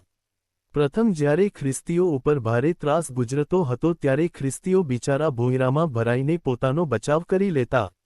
આ દિવસોમાં કોલિઝિયમમાં તરેહતરેહના રંગ થતા. ગેલરીઓ 40-50 હજાર માણસથી ભરાઈ જતી અને સૌ જંગલી પ્રાણીઓની લડાઈ જોવા, સિંહોથી ખ્રિસ્તીઓને ગળાઈ જતા જોવા, એક ખેલાડીને બીજા ખેલાડીને હરાવી મારી નાખતો જોવા ત્યાં આંખ માંડીને બેસતા. જ્યાં મનુષ્યો લડતા, ત્યાં લડનારાઓ કાં તો ગુનેગારોમાંથી અથવા ગુલામોમાંથી પસંદ કરવામાં આવતા. લડવા ભેગા થાય તે વેળા લડવાથી ડરી જનારને ફટકાર અથવા તાતા સળિયાથી ઉશ્કેરવામાં આવતા. આમાંથી જ્યારે એક ઘાયલ થતો ત્યારે તમાશબીનો હર્ષનાદ કરતા જીતનાર માણસ અમુક નિશાની કરીને એમને પૂછતો કે હારેલાને મારી નાખવો કે જીવાડવો. તમાશબીનો પોતાની ઈચ્છા પ્રમાણે હારેલા લડવૈયાને મરવા અથવા જીવવા દેવા. વર્ષોના વર્ષો સુધી આ ઘાતકી જંગલી તમાશાઓ ચાલ્યા. લોકોના મન પણ એ હંમેશાના દૃશ્ય જોઈને ઘાતકી થઈ ગયા હતા. ખ્રિસ્તીઓની જેમ જેમ અસર પડવા માંડી તેમ તેમ એના તરફ કાનિક ઘૃણા ઉત્પન્ન થવા લાગી. છતાં ખરી ધૃણા ખ્રિસ્તીઓને પણ નહોતી ઉત્પન્ન થતી. સંત ઓગસ્ટીનના ઓમાં એક કિસ્સો આપ્યો છે. તેના એક મિત્રને પરાણે કોલિઝિયમમાં લઈ જવામાં આવ્યો હતો. તેનાથી પેલા દૃશ્યો નહીં ખમી શકાયા એટલે તેણે આંખો બંધ કરી. એવામાં એક ભારે અણીનો પ્રસંગ આવ્યો ત્યારે સૌ બૂમો પાડી ઉઠ્યા. બૂમોથી તેની આંખ ઉઘડી ગઈ. લોહીની છંટ ઉડતી જોઈને તેને પણ તે દૃશ્ય જોવાની લાલસા ઉત્પન્ન થઈ. મન ડંકતું હતું, છતાં આંખ દોડતી હતી. ઈસુના 400 વર્ષ સુધી આ દશા રહી. પછી એક ભારે કિસ્સો બન્યો. ગોથ લોકો રોમ ઉપર ચડી આવ્યા. રોમમાં તે વેળા એક ગાંડો ગબલો રાજા હતો. રોમ પડવાની તૈયારી ઉપર હતું, પણ આખરે એક શૂરવીર સરદાર જાગ્યો. એણે ગોથ લોકોને ભગાડ્યા. તે દિવસે આનંદનો પાર ન હતો. લોકો હરખઘેલા થઈને સ્વાભાવિક રીતે જ કોલિઝિયમમાં તણાયા. પશુઓના ખેલ તો હતા જ, અનેક પશુઓ મરાયા. ત્યાર પછી પ્રથમના લડવૈયા જેવા લડવૈયાઓ ભાલા અને તલવાર લઈને નીકળી પડ્યા. લોકો હરખભેર જેવા લાગ્યા. લડાઈ જામી. તેવામાં એક અદ્ભુત બનાવ બન્યો. સમ્રાંગણમાં એક વૃદ્ધ આવીને ઊભો રહ્યો. માથે ટોપી ન હતી, પગે જોડા ન હતા. તે લોકોને લડતા અને લોહીલુહાણ કરતા અટકાવવા લાગ્યો. ટોળાને બૂમો પાડી તેને પોતાનો બકબકાટ ઓછો કરવા અને ત્યાંથી ભાગવા કહ્યું. પણ પેલો તો ચોંટી જ રહ્યો. લડવૈયાઓ પણ આગળ પડ્યા અને તેને ધક્કો માર્યો. પણ પેલો પાછો ઘસી તેમની વચ્ચે આવીને ઊભો રહ્યો. એટલે ક્રોધે ભરાયેલા ટોળાઓમાંથી પથ્થરનો વરસાદ પડ્યો અને લડવૈયાઓએ તેના ચૂરેચૂરા કરી નાખતા વાર ન લગાડી. ડોસો રોમના પ્રેક્ષકોની આંખ આગળ મરણ પામ્યો. આ વૃદ્ધ ટેલિમેક્સ નામનો સાધુ હતો. દુનિયાની દુષ્ટતાઓથી કંટાળી આ સાધુ જંગલમાં જઈ પહાડો ઉપર જ રહેતો હતો. રોમમાં મંદિરે આવ્યો હતો. ત્યાં એણે કોલિઝિયમ તરફ લોકો ઉભરાતા જોયા અને તેમની પામરતા તરફ દયા લાવી. તેમની નિર્દયતાને અટકાવવા અથવા મૃત્યુમુખી હોમાવા તે નીકળી પડ્યો હતો. તે મરણ પામ્યો, પણ તેના મરણનું પરિણામ આવ્યા વિના ન રહ્યું. રોમના કરુણ અંતરો તેના મરણની વાત સાંભળી ચિરાયા અને નગરની નિર્દયતાની સામે ભારે બળવો ઉઠ્યો. તેને પરિણામે કોલિઝિયમની લડાઈઓ સદાને માટે બંધ થઈ. ટેલિમેક્સે મરીને હજારોને મરતા અટકાવ્યા. હિન્દુ મુસલમાનોના ઝઘડા આજે રોમના ગ્લેડિએટરો 67ની લડાઈ જેવા થવા બેઠા છે. બંને કોમોમાંથી કોઈ ટેલિમેક્સ નીકળશે? 68 તે જ પ્રમાણે આધુનિક કાળમાં પ્રથમ વિશ્વયુદ્ધ પછી રૂહર નામના જર્મનીના ફ્રાન્સે કબજે કરેલા ભાગમાં શાંતિમય અસહકારનો કિસ્સો બન્યો. તેનું જીવતું જાગતું ચિત્ર ખડું કરીને મહાદેવભાઈએ ભારતમાં અસહકારની લડાઈએ ચઢેલા લોકો આગળ ધર્યું હતું. પણ મહાદેવભાઈ પોતાના વિશાળ વાચનનો ઉપયોગ કેવળ અન્ય દેશોના અસહકારના દાખલા આપવામાં જ કરતા એમ નહીં. દેશવિદેશના પત્ર પત્રિકાઓમાં કાનિક અવનવું વાંચવા મળે તો તે પણ નવજીવનના વાચકો સુધી પહોંચાડવા તેઓ ઉત્સુક રહેતા. એન નામના સામયિકે જગતના કેટલાક મોટા લોકોને એમની દૃષ્ટિએ 7 ચમત્કૃતિઓ વર્ણવવા વિનંતી કરી. મજૂરોના પ્રતિનિધિ મી. કલાઇન્સ ઇંગ્લન્ડની ઝોંપડપટ્ટીઓને પ્રથમ ચમત્કૃતિ તરીકે વર્ણવી કહે છે કે ધન્ય છે એ ચમત્કૃતિ ઉત્પન્ન કરનાર સંજોગો સાંખી લેનાર ખ્રિસ્તી પ્રજાને. આવી થોડી ચમત્કૃતિઓ વર્ણવ્યા પછી મહાવેદભાઈ કહે છે, આપણી ભુવનમનમોહિની ભૂમિ આજે ખોબા જેટલા અંગ્રેજોને અધીન થઈ બેઠી છે તે એક મહાચમત્કૃતિ જ ગણાવી જોઈએ. 69 મહાદેવભાઈ નવજીવનના તંત્રી હતા. તે કાળ દરમિયાન નવજીવન મુદ્રણાલયમાં પુસ્તકો છાપવાનું પણ શરૂ થઈ ગયું હતું. પાછળથી તેણે વ્યવસ્થિત નવજીવન પ્રકાશન મંદિરનું સ્વરૂપ લીધું. મહાદેવભાઈએ પોતાની જવાબદારી ઉપર એક વિશિષ્ટ પ્રકારનું પુસ્તક છપાવ્યું. તે હતું ગાંધીજીના હિન્દ સ્વરાજની ગાંધીજીના હસ્તાક્ષરની આવૃત્તિ. આ પુસ્તક અંગે ઘેર ઘેર ગાંધીજીના હસ્તાક્ષર એવા શીર્ષક હેઠળની નોંધમાં તેઓ પોતે જ લખે છે. ગાંધીજીના હસ્તાક્ષરે લખેલી એક કાપલી પણ હેતથી સાચવનારા મેં ઘણા જોયા છે. મેં તો સાચવવાનો પ્રયત્ન કર્યો છે. ગાંધીજીને પોતાને હાથે લખેલા લખાણ વિશે ભારે મોહ છે. અગત્યના પત્રો, ખાસ સ્નેહીને લખવાના પત્રો, તેઓ પોતાની બરૂની કલમ વતી હાથે જ લખવાનો આગ્રહ રાખતા. એટલું જ નહીં પણ જે પત્રો મારી પાસે લખાવતા તે પણ મારે હાથે લખેલા જ જાય, ટાઈપ થઈને ન જાય એવો તેમનો આગ્રહ હતો.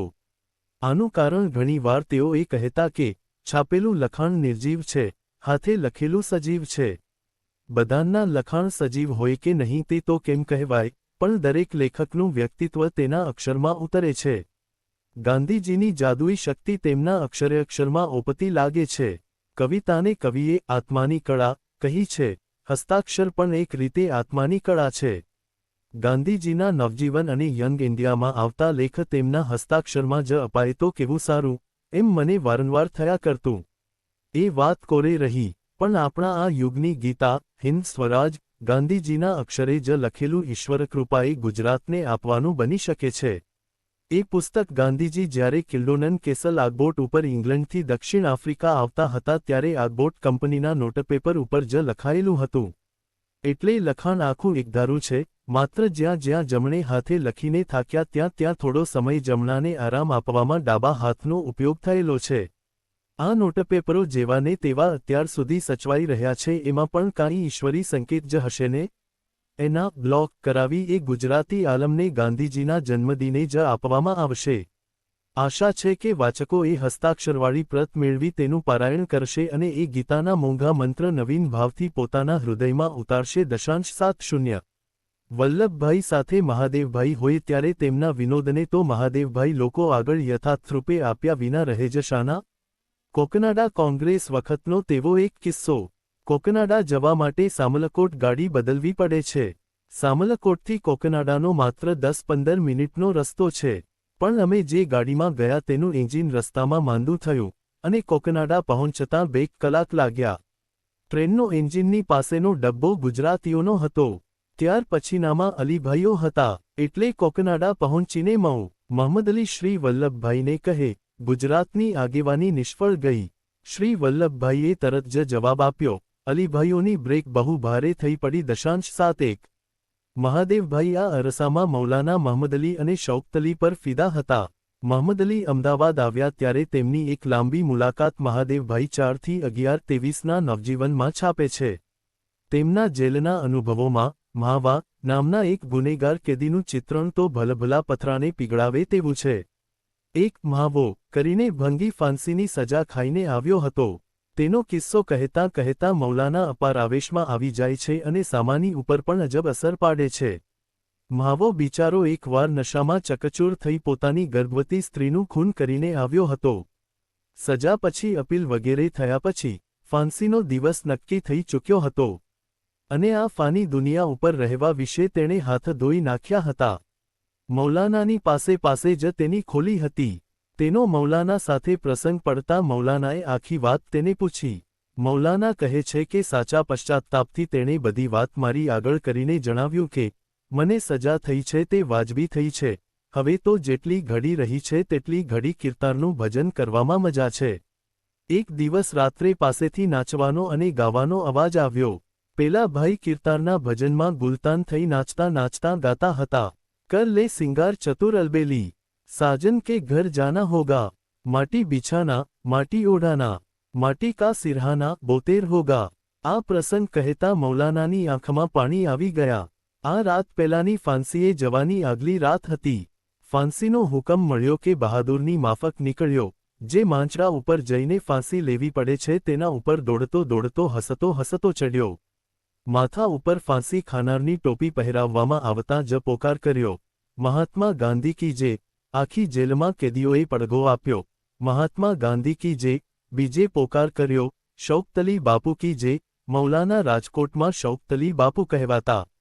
પછી રામ રામ રામ. ચોથે રામે તેનું ધડ મસ્તકથી જુદું થઈ ગયું હતું. .73 બધા કેદીઓએ આવીને આ ઘટનાનું વર્ણન આપતા મૌલાનાને કહ્યું, છેલ્લા 15-20 વર્ષમાં આવું મરણ જોયું નથી.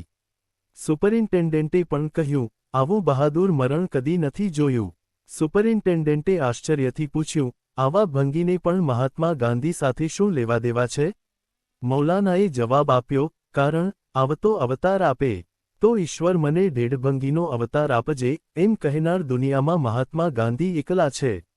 એક દિવસમાં 3 વાર આ કિસ્સો મૌલાનાએ કહી સંભળાવ્યો અને કહ્યું, મહાત્મા ગાંધીને પ્રથમ મારું શિર ઝૂકે છે, તે પછી મારું શિર પેલા બહાદુર માવાને પણ ઝૂકે છે. આવી રીતે હથેળીમાં માથું લઈને ફરતા આવડવું જોઈએ. થોડા માણસો આવા નીકળે તો આપણો ઉદ્ધાર ચોક્કસ છે. મહાવામાં પોતાના અપરાધ માટે શુદ્ધ ખરખરો હતો, ખુદાનો બરોબર ડર હતો અને મરતા ખુદાની આંખ તેણે જોઈ હતી. એટલે જ તે ગાતો હતો અને નાચતો હતો, એટલે જ તેને મરણ મીઠી નિદ્રામાં પડવા જેવું લાગ્યું. 7.4 મહાદેવભાઈ નવજીવનના તંત્રી હતા. તે દરમિયાન એના ગ્રાહકોની સંખ્યા ઘટી ગઈ હતી. એક કાળે નવજીવનની 40,000 જેટલી નકલો છપાતી, તેને બદલે તે ઘટીને 6,000ની આસપાસ પહોંચી ગઈ. સ્વાભાવિક રીતે જ મહાદેવભાઈ એમાં દોષનો ટોપલો પોતાને માથે ઓઢે છે. ગાંધીજી તંત્રી હોય તેને બદલે મહાદેવભાઈ એ પદ સંભાળે અને ગાંધીજી જેલમાં હોય, તેથી મહાદેવભાઈ ગાંધીજીના પ્રવાસવર્ણનો લખીને વાચકોને ગાંધીજીની સાથે દેશપ્રદક્ષિણા કરાવે નહીં તો ગ્રાહકો ઘટે. એ વાત સાચી છે, પણ તે પૂરી સાચી નથી. નવજીવનની ગ્રાહક સંખ્યા ઘટવામાં એક મોટું કારણ તો એ હતું કે 1920-21માં જેવું જોરદાર રાષ્ટ્રીય આંદોલન હતું તેવું 23-24માં રહ્યું નહોતું. નવજીવન જેવા વિચારપત્રોની ગ્રાહક સંખ્યા આંદોલનના ચડાવોતાર સાથે ચડતી ઉતરતી હોય છે. આ હકીકત વર્ષો પછી ગાંધીજીના હરિજન પત્રો વિશે પણ જોવામાં આવેલી. એની ગ્રાહક સંખ્યા ચાલુ દિવસોમાં જેટલી હતી એના કરતાં ભારત છોડો આંદોલન સારું હવા બનવા માંડી ત્યારે અનેકગણી વધી ગયેલી. પણ આપણે ઇતિહાસમાં ખૂબ આગળ ચાલ્યા ગયા. આ જ ગાળામાં જેલમાંથી છૂટ્યા પછી જ્યારે ગાંધીજીએ પોતે નવજીવનની જવાબદારી સંભાળી લીધી ત્યારે પણ ગ્રાહકોની સંખ્યા એટલી જ કંગાળ રહી હતી. ગાંધીજીની જગાએ હું તો ગ્રાહક સંખ્યા ઘટે જ ને. એવા મહાદેવભાઈના સ્વદોષદર્શી વિચાર કરતાં ગાંધીજીએ ગ્રાહક સંખ્યા ઘટવાનું જે કારણ તે કાળે આપ્યું હતું તે વધુ વાજબી લાગે છે અને એ જ મહાદેવભાઈના તંત્રીકાળને પણ લાગુ પડે છે. હકીકત એ છે કે અત્યારે જે વસ્તુ હું પ્રજાની પાસે મૂકી રહ્યો છું તેમાં કેફ કે ગરમી નથી, વળી સ્વરાજ તુરત મળવાની આશા નથી. નવજીવન સ્વરાજના નવા સાધનો આપતું નથી, પણ તેના તે જ સાધનો નવી રીતે પ્રજા આગળ મૂકવા મથ્યા કરે છે. નવજીવનનો રસ જ તેની નિર્સતામાં છે. તે સ્વરાજનું પોષક હોય, રેંટિયા આદિ સાધનોને માનનારા તે ખરીદે છે ને તેથી મને સંતોષ છે. જ્યાં સુધી અમુક સંખ્યા સુધીના ગ્રાહકોને સંતોષ છે ત્યાં સુધી તે ચાલ્યા કરશે. જેઓ રેંટિયાને સ્વરાજનું એક સબળ સાધન માને છે, જેઓ તેને હિન્દુસ્તાનની કંગાળિયત દૂર કરવાની રામબાણ દવા તરીકે માને છે, તેઓ નવજીવનથી નહીં કંટાળે. ધીરજવાનને શ્રદ્ધાવાને શાસ્ત્રની શક્તિને આજ નહીં તો કાલ પણ જોશે એ વિશે મને શંકા નથી. ને નવજીવન વાંચનારને તે કદી ન હો. 7.5 પછી નવજીવન અંગે મહાદેવભાઈ આ વખતે પણ બાપુનું મેટર બહુ કઢંગી રીતે આવી પડ્યું. કઢંગી એટલે છાપનારને માટે, અને તે કોઈના વાંકને લીધે નહીં પણ ગવર્નર અને સુપરિન્ટેન્ડન્ટના વાંકને લીધે કે તેમણે બાપુને આટલા પજવ્યા અને લાંબો પત્રવ્યવહાર કરાવ્યો. એ લખાણ 12 કોલમ થાય છે. એટલે બીજું શું મૂકવું તે છોકરાઓને કાંઈ સમજ પડે. અને આખો દિવસ તો હું પ્રેસમાં હું નહીં. વળી મારે માટે રોકાય તો બીજે દિવસે સવારે પેપર ન નીકળે. એટલે આજે તો છોકરાઓએ ચીડાઈને પાના પણ હું આવું તે પહેલાં બંધાવી દીધા. એટલે હું ઈચ્છું એવી સારી રીતે નથી છાપી શકાયું. ઘણા સુધારા તો કરવા જોઈએ તે પણ નથી કીધા, કારણ પાના બંધાયા પછી માણસોને ભારે ત્રાસ પડે. તો પણ હું આખું બરાબર વાંચી ગયો છું. અને મારું એક વખતનું છેવટનું વાંચી જવું મને જેટલી ખાતરી આપી શકે તેટલા ઉપરથી કહું કે છપાઈની અથવા જોડણી વગેરેની ભૂલ ન રહી હોય. દરેક પાનના મથાળા બાંધવાની મારી ઈચ્છા હતી, પણ પાના બંધાયા પછી તો તે ના બને. 2 ઠેકાણે મેં ફેરફારો કર્યા છે. તે બરોબર છે કે નહીં એ તો બાપુ જાણે. એક ઠેકાણે મુળશી પેટાવાળા ઉપવાસીઓને મળવા બાપુને રજા મળી ત્યારે તેમની સાથે ઇન્સ્પેક્ટર જનરલ ઓફ પોલીસ હતા એમ બાપુએ લખેલું છે. તેને સુધારી મેં પ્રિઝન્સ કરાવ્યું છે. એ મારું ડહાપણ કે દોઢાપણ તે તો તમે બાપુને પૂછીને જણાવો ત્યારે સમજાય. બીજો એક ફેરફાર, ગવર્નર ઉપરની નોંધમાં બાપુએ ડ્રો આઉટ રેગ્યુલેશન એ ફ્રેઝ વાપર્યું છે. ડ્રો આઉટનો અર્થ વ્યવસ્થાસર મૂકવું અથવા ગોઠવવું થાય છે. ડ્રો અપને બદલે સ્લીપ તો ન હોય એમ સમજીને મેં ડ્રો અપ કર્યું, અને ડ્રો અપ ખોટું તો નથી જ એમ મને લાગે છે. હજી કાંઈ પત્રવ્યવહાર આવવાનો છે ખરો, કે કાંઈ આવી વાનગી આવ્યા કરશે કે નહીં? આવે તો સારું, નહીં તો લોકો નિરુત્સાહ થશે. જો કે લોકો એટલા બધા ઠંડા પડી ચૂકેલા છે કે તેમને ઉત્સાહવાળા કરતાં 6 મહિનાથી ઓછા ન જાય. બાપુનું મેટર આવવા લાગ્યું એટલે યંગ ઇન્ડિયા ઉપર લોકોનો દરોડો પડ્યો છે. પણ દરોડો એટલે 1921નો નહીં હો. માત્ર ગયા મહિનામાં 500 ગ્રાહકો વધ્યા. નવજીવનના તો 200 જ. અને 1921નો આંકડો જોઈએ તો હજી કેટલી મજલ કાપવાની બાકી રહી છે. છેવટે મહાદેવભાઈ પાપછૂટી વાત કરે છે. મને ઘણીવાર એમ થાય છે કે હું બાપુ પાસે હોઉં તો બંને પેપરો બાપુની સૂચનાથી ઠીક ચલાવ્યા કરી શકું. પણ એ કદાચ અતિ લોભ હોય અથવા તમારી સૌની અદેખાઈ હોય.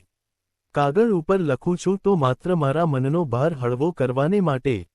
એ બંને અઠવાડિક હવે ચલાવવા એ તો કંઠે પ્રાણ આવે એવી વાત છે. હા, જ્યારે બાપુના પત્રવ્યવહાર જેવા 12 કોલમ આવે ત્યારે જુદી વાત. ગઈ વેળા મેં અમર અકાલીઓ કરીને લખ્યું તે બાપુને ગમ્યું હોય કે ન હોય. મેં તો યોગ્ય માનીને જ લખેલું. પણ મારા કોઈ પણ લખાણથી બાપુજીને દુઃખ થાય, શરમ આવે એ તો મારે માટે મરવા જેવું જ થાય ના. અને એકલી ખાદીની ખબરોથી નવજીવન કે યંગ ઇન્ડિયા ન ભરાય એમ મને લાગે છે. એ તો હકીમજીના પત્રમાં કાંતવાને વિશે જે અમર ઉદ્ગારો હોય તો ગમે ત્યારે આવી શકે. બાકી હંમેશની જેમ વાતો કરો તે લોકો હવે વાંચતા પણ નથી એમ મને લાગે છે. અને આ ખિલાફતનું શું છે? ટાઇમ્સ પત્રે બહુ ઉદાર નોંધ કરી કહેવાય. બાપુ કાંઈ ઓચરવાના છે ખરા? જો કાંઈ હોય તો તમારે તાર કરીને જણાવવું જોઈએ. જ્યારે તમને લાગે કે તાર કરવો જોઈએ ત્યારે તાર કરતા ન ચૂકશો એમ માની લઈશ. શ્રદ્ધાનંદજીના ભાષણમાં કાલે ગયો હતો. આખું ભાષણ નિર્દોષ હતું. બ્રહ્મચર્ય ઉપર, વર્ણાશ્રમ ઉપર અને એવી બાબતો ઉપર સ્વામીજી નિસ્તેજ થયા છે. બ્રહ્મચર્ય ઉપર પણ તેમનું અગાઉનું તેજસ્વી ભાષણ ક્યાં? મને લાગે છે કે કાકા અને વિનોબા અને આગળ જઈને કહું તો તમે પણ હિન્દીમાં જ વધારે સારું બોલો. સરકારે પ્રેમાભાઈ હોલની નીચે પોલીસ બેસાડી હતી અને મુસલમાનોને હોલમાં જવાની મનાઈ હતી. પોલીસ દરેક મુસલમાનને અટકાવતી હતી. કારણ એ હશે કે સુરત જેવી જગ્યામાં મુસલમાનોએ સ્વામીજીને બહુ ઉપદ્રવ કર્યો હતો. પણ આજનું ભાષણ અગત્યનું છે. આજે તો પ્રતિપાદન કરવાના છે કે હિન્દુત્વનો ધ્વંસ થયો છે તેનો પુનરુદ્ધાર સંગઠન હિન્દુ સભા દ્વારા જ થઈ શકે. હું જવાનો હતો, પણ હમણાં જ 8 વાગ્યા છે, અને નું છેલ્લું પાનું આ કાગળ લખવા માંડ્યો એની પહેલાં જ ગયું. ભાષણ 6:30 વાગ્યે હતું. હરિભાઉ 76 અને રામદાસ 77 ગયા છે, એટલે રિપોર્ટ તો તેમની પાસેથી મળશે. કાગળ લાંબો થયો અને ઘેર દુર્ગા ગાળો દેતી હશે. કારણ દરરોજ જ ઘેર જતાં મોડું થાય છે. અને દુર્ગાની માંદગીને લીધે તેનો સ્વભાવ વધારે ચીડિયો થતો જાય છે. એટલે બંધ કરું છું. તમને લખ્યા જ કરું તો 8 નહીં પણ 80 પાના લખું, અને 80 લખીને પણ 8 તમારી પાસે મેળવવાના ફાંફા મારું.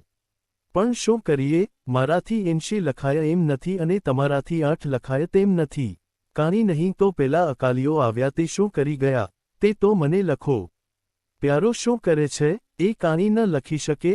બાપુને એને વિશે ફરિયાદ કરું? એકાદે દિવસ બાપુને કાગળ લખી શકાય ખરો કે?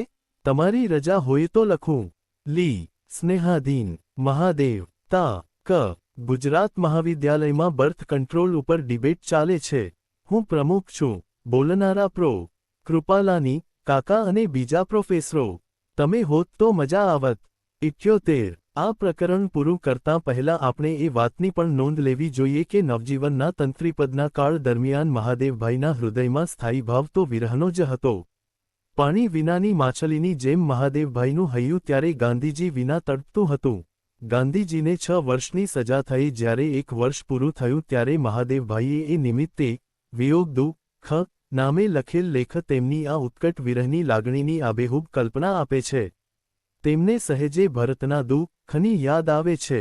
ખરું જોતા મહાદેવભાઈની પોતાની અવસ્થા ત્યારે રામ વિનાના ભરત જેવી, રામની આજ્ઞાથી એનું કામ સંભાળતા, અંતરતાપથી તપતા તપસ્વી જેવી હતી. તેઓ આંદોલન વિશે લખે છે અને ખૂબ મક્કમતાથી લખે છે. પણ તેમની બધી દલીલોની પછવાડે એક વ્યક્તિગત લાગણી પણ ડોકાયા કરે છે. આપણે આંદોલનને આપણા તપ દ્વારા સફળ બનાવીને ગાંધીજીને એમની સજા પૂરી થાય તે પહેલાં જ જેલમાંથી છોડાવવા જોઈએ એવી સ્નેહાતુર લાગણી. કોઈ વાર આંદોલનને મન પડતું જોઈને મહાદેવભાઈ અકળાઈ ઉઠે છે. ભરતની ભક્તિને સ્મરી મહાદેવભાઈ પૂછે છે, આવી પરાકાષ્ઠાની ભક્તિ અને વિયોગ દુઃખ ખ પછી કરેલા આવા પરાકાષ્ઠાના તપ જે દેશે જાણ્યા છે તે દેશમાં ધર્મનો શું એટલો બધો લોપ થયો છે કે તે પોતાનું વિયોગ દુઃખ ભૂલી જાય અને પ્રથમની કર્તવ્યવિમુખ વિલાસપ્રિય દશામાં ઉતરી પડે? 70. પોતે વિરહાગ્નિમાં સતત બળતા હતા તે છતાં તેમને એક સમાધાન હતું કે તેઓ પોતાની શક્તિમતી મુજબ ગાંધીજીના કામમાં જ દિવસરાત એક કરી રહ્યા હતા. એ સમાધાનને લીધે જ તેઓ દેશની પરિસ્થિતિનું સ્વસ્થતાથી આકલન કરી શકતા, કાર્યકર્તાઓ તથા સ્વયંસેવકોને નવો ઉત્સાહ આપી શકતા, માનવીય સંબંધો વિશે અનુભૂત સત્ય ઉચ્ચારી શકતા અને આ બધાને પરિણામે અનેકવાર નવજીવનની કટારો દ્વારા વાચકોને સર્વ રીતે જીવનોપયોગી થાય એવું સાહિત્ય પૂરું પાડી શકતા. 1921ના અંતમાં ગાંધીજીએ જ્યારે આગ્રહપૂર્વક મહાદેવભાઈને પંડિત મોતીલાલ નહેરુ પાસે અલાહાબાદ મોકલ્યા ત્યારે તેમણે એક આશા એવી વ્યક્ત કરી હતી કે પોતાનાથી અલગ રહેવાથી મહાદેવભાઈનું શહુર વધશે. 1924ના આરંભમાં જ્યારે તેઓ બંને પાછા મળ્યા ત્યારે ગાંધીજીએ અવશ્ય જોયું હશે કે મહાદેવનું શહુર વધ્યું હતું. નોંધ 1. વે ડાયરી 17 પ્રૂ 3 2 મણિભાઈ ભ દેસાઈ નવજીવનની વિકાસ વાર્તા 108-109 3. ઇન્દુલાલ યાજ્ઞિક 4. બેન્કર ઉમર સોબાની વગેરેની ટોળી 5. મો ક ગાંધી એન.ઓ. પ્રૂ 639 6. મણિભાઈ ભ દેસાઈ એવે વિકાસ વાર્તા પ્રૂ 55 અને એયો 16 પ્રૂ 91 લેખનંગ 61 7. મણિભાઈ ભ દેસાઈ એવે વિકાસ વાર્તા પ્રૂ 62 8. એજન પ્રૂ 63 9. એજન પ્રૂ 102મી 104માંથી સારવીને 10. Way diary 17 પ્રૂ 3-4માંથી સારવીને 11. એજન પ્રૂ 4-5 12. એજન પ્રૂ 7 13. એજન પ્રૂ 9 14. ત્યારની પરિસ્થિતિમાં આ કટાક્ષ સરદારશ્રીએ મહાસભાના આગેવાનો માટે કર્યો હતો. અસહકાર કે ધારાસભા પ્રવેશ આ મુદ્દા પર ત્યારે મહાસભાના આગેવાનોમાં પક્ષાપક્ષી ચાલી રહી હતી. 15. નાગપુર પ્રાંતિક સમિતિ 16. દેશબંધુ ચિત્તરંજન દાસ ત્યારે સ્વરાજ પક્ષના મુખ્ય આગેવાન. અસહકારને બદલે ધારાસભા પ્રવેશ માટે તેઓ હિમાયત કરી રહ્યા હતા. 17. નાગપુર સત્યાગ્રહે ફરીથી જોર પકડ્યું એ અર્થમાં. 18. સામૂહિક સત્યાગ્રહ માટે 19. દેવદાસ ગાંધી 20. ડો. ચંદુલાલ દેસાઈ અને શ્રી મોહનલાલ પંડ્યા બંનેને નાગપુર સેન્ટ્રલ જેલમાં રાખવામાં આવ્યા હતા. 21. મણિબહેન પટેલ અને ડાહ્યાભાઈ 22. સરગસબંધીના હુકમની 23. પટેલ શતાબ્દી N4 પ્રૂ 211મી 213 24. મો ક ગાંધી N.ઓ. પ્રૂ 539 25. એયો 16 પ્રૂ 91-92 લેખનંગ 61 26. એજન પ્રૂ 92 27. મણિભાઈ ભ દેસાઈ એવે વિકાસ વાર્તા પ્રૂ 61 28. એજન પ્રૂ 81 29. એજન પ્રૂ 126-127 30. નાગપુરથી આશરે 25 માઇલ દૂર આવેલું એક ગામ સિવની 31. Way diary 17 પ્રૂ 328 32. ખેડા સત્યાગ્રહ વખતે ઉત્તર વિભાગના કમિશનર 33. Way diary 17 પ્રૂ 329 34. મૂળમાં પણ આ પ્રમાણે કૌંસમાં છે. 35. Way diary 17 પ્રૂ 330 36. બંગાળના ગવર્નરની કારોબારી સમિતિના એક સભ્ય 37. Way diary 17 પ્રૂ 85મી 87 38. સંયુક્ત પ્રાંતના વાયવ્ય ખૂણામાં 39. Way diary 17 પ્રૂ 94મી 97 40. એજન પ્રૂ 65 41. એજન પ્રૂ 60 42. એજન પ્રૂ 25 43. એજન પ્રૂ 27 44. એજન પ્રૂ 45 45. એજન પ્રૂ 47 46. એજન પ્રૂ 87-88 47. પંજાબમાં ગુરુ કા બાગના સત્યાગ્રહની વધારે વિગતો માટે જુઓ the history of the Congress Pattabhi Sitaramayya પ્રૂ 413મી 416 48. વે ડાયરી 19 પ્રૂ 233 49. Pattabhi Sitaramayya the history of Congress પ્રૂ 447-448 50. વે ડાયરી 17 પ્રૂ 165 51 વે ડાયરી 18 પ્રૂ 240 52 વે ડાયરી 19 પ્રૂ 20 થી 21 53 વે ડાયરી 18 પ્રૂ 163 પાટી 54 એજન્ટ પ્રૂ 164 માંથી સારવીને 55 એજન્ટ પ્રૂ 165 માંથી સારવીને 56 એજન્ટ પ્રૂ 167 57 એજન્ટ પ્રૂ 168 58 વે ડાયરી 17 પ્રૂ 23 59 વે ડાયરી 18 પ્રૂ 179 60 એ જમાનામાં રેલવે પરદેશી કંપનીઓની માલિકીની હતી 61 મતલબ કે જ્યાં પોતે જ કર્તવ્ય કરતા ન હોય અને 62 વે ડાયરી 17 પ્રૂ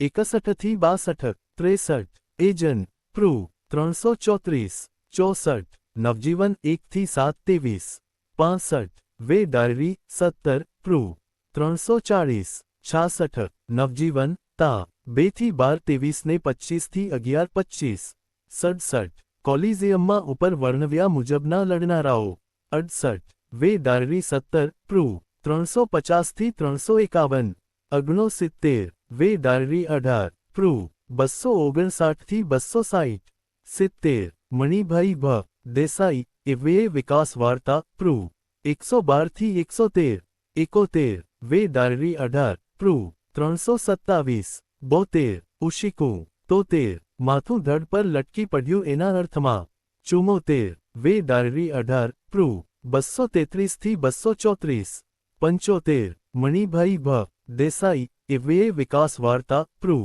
146 થી 147 76 હરિભાઉ ઉપાધ્યાય હિન્દી નવજીવનમાં મદદ કરતા પાછળથી રાજસ્થાન સરકારના મંત્રી 77 રામદાસ ગાંધી 78 ગાંધી સંગ્રહાલય સાબરમતીના પત્રસંગ્રહમાંથી દેવદાસ ગાંધીને 5 થી 3 19 ને રોજ લખાયેલ પત્ર 79 વે ડાયરી 17 પ્રૂ 83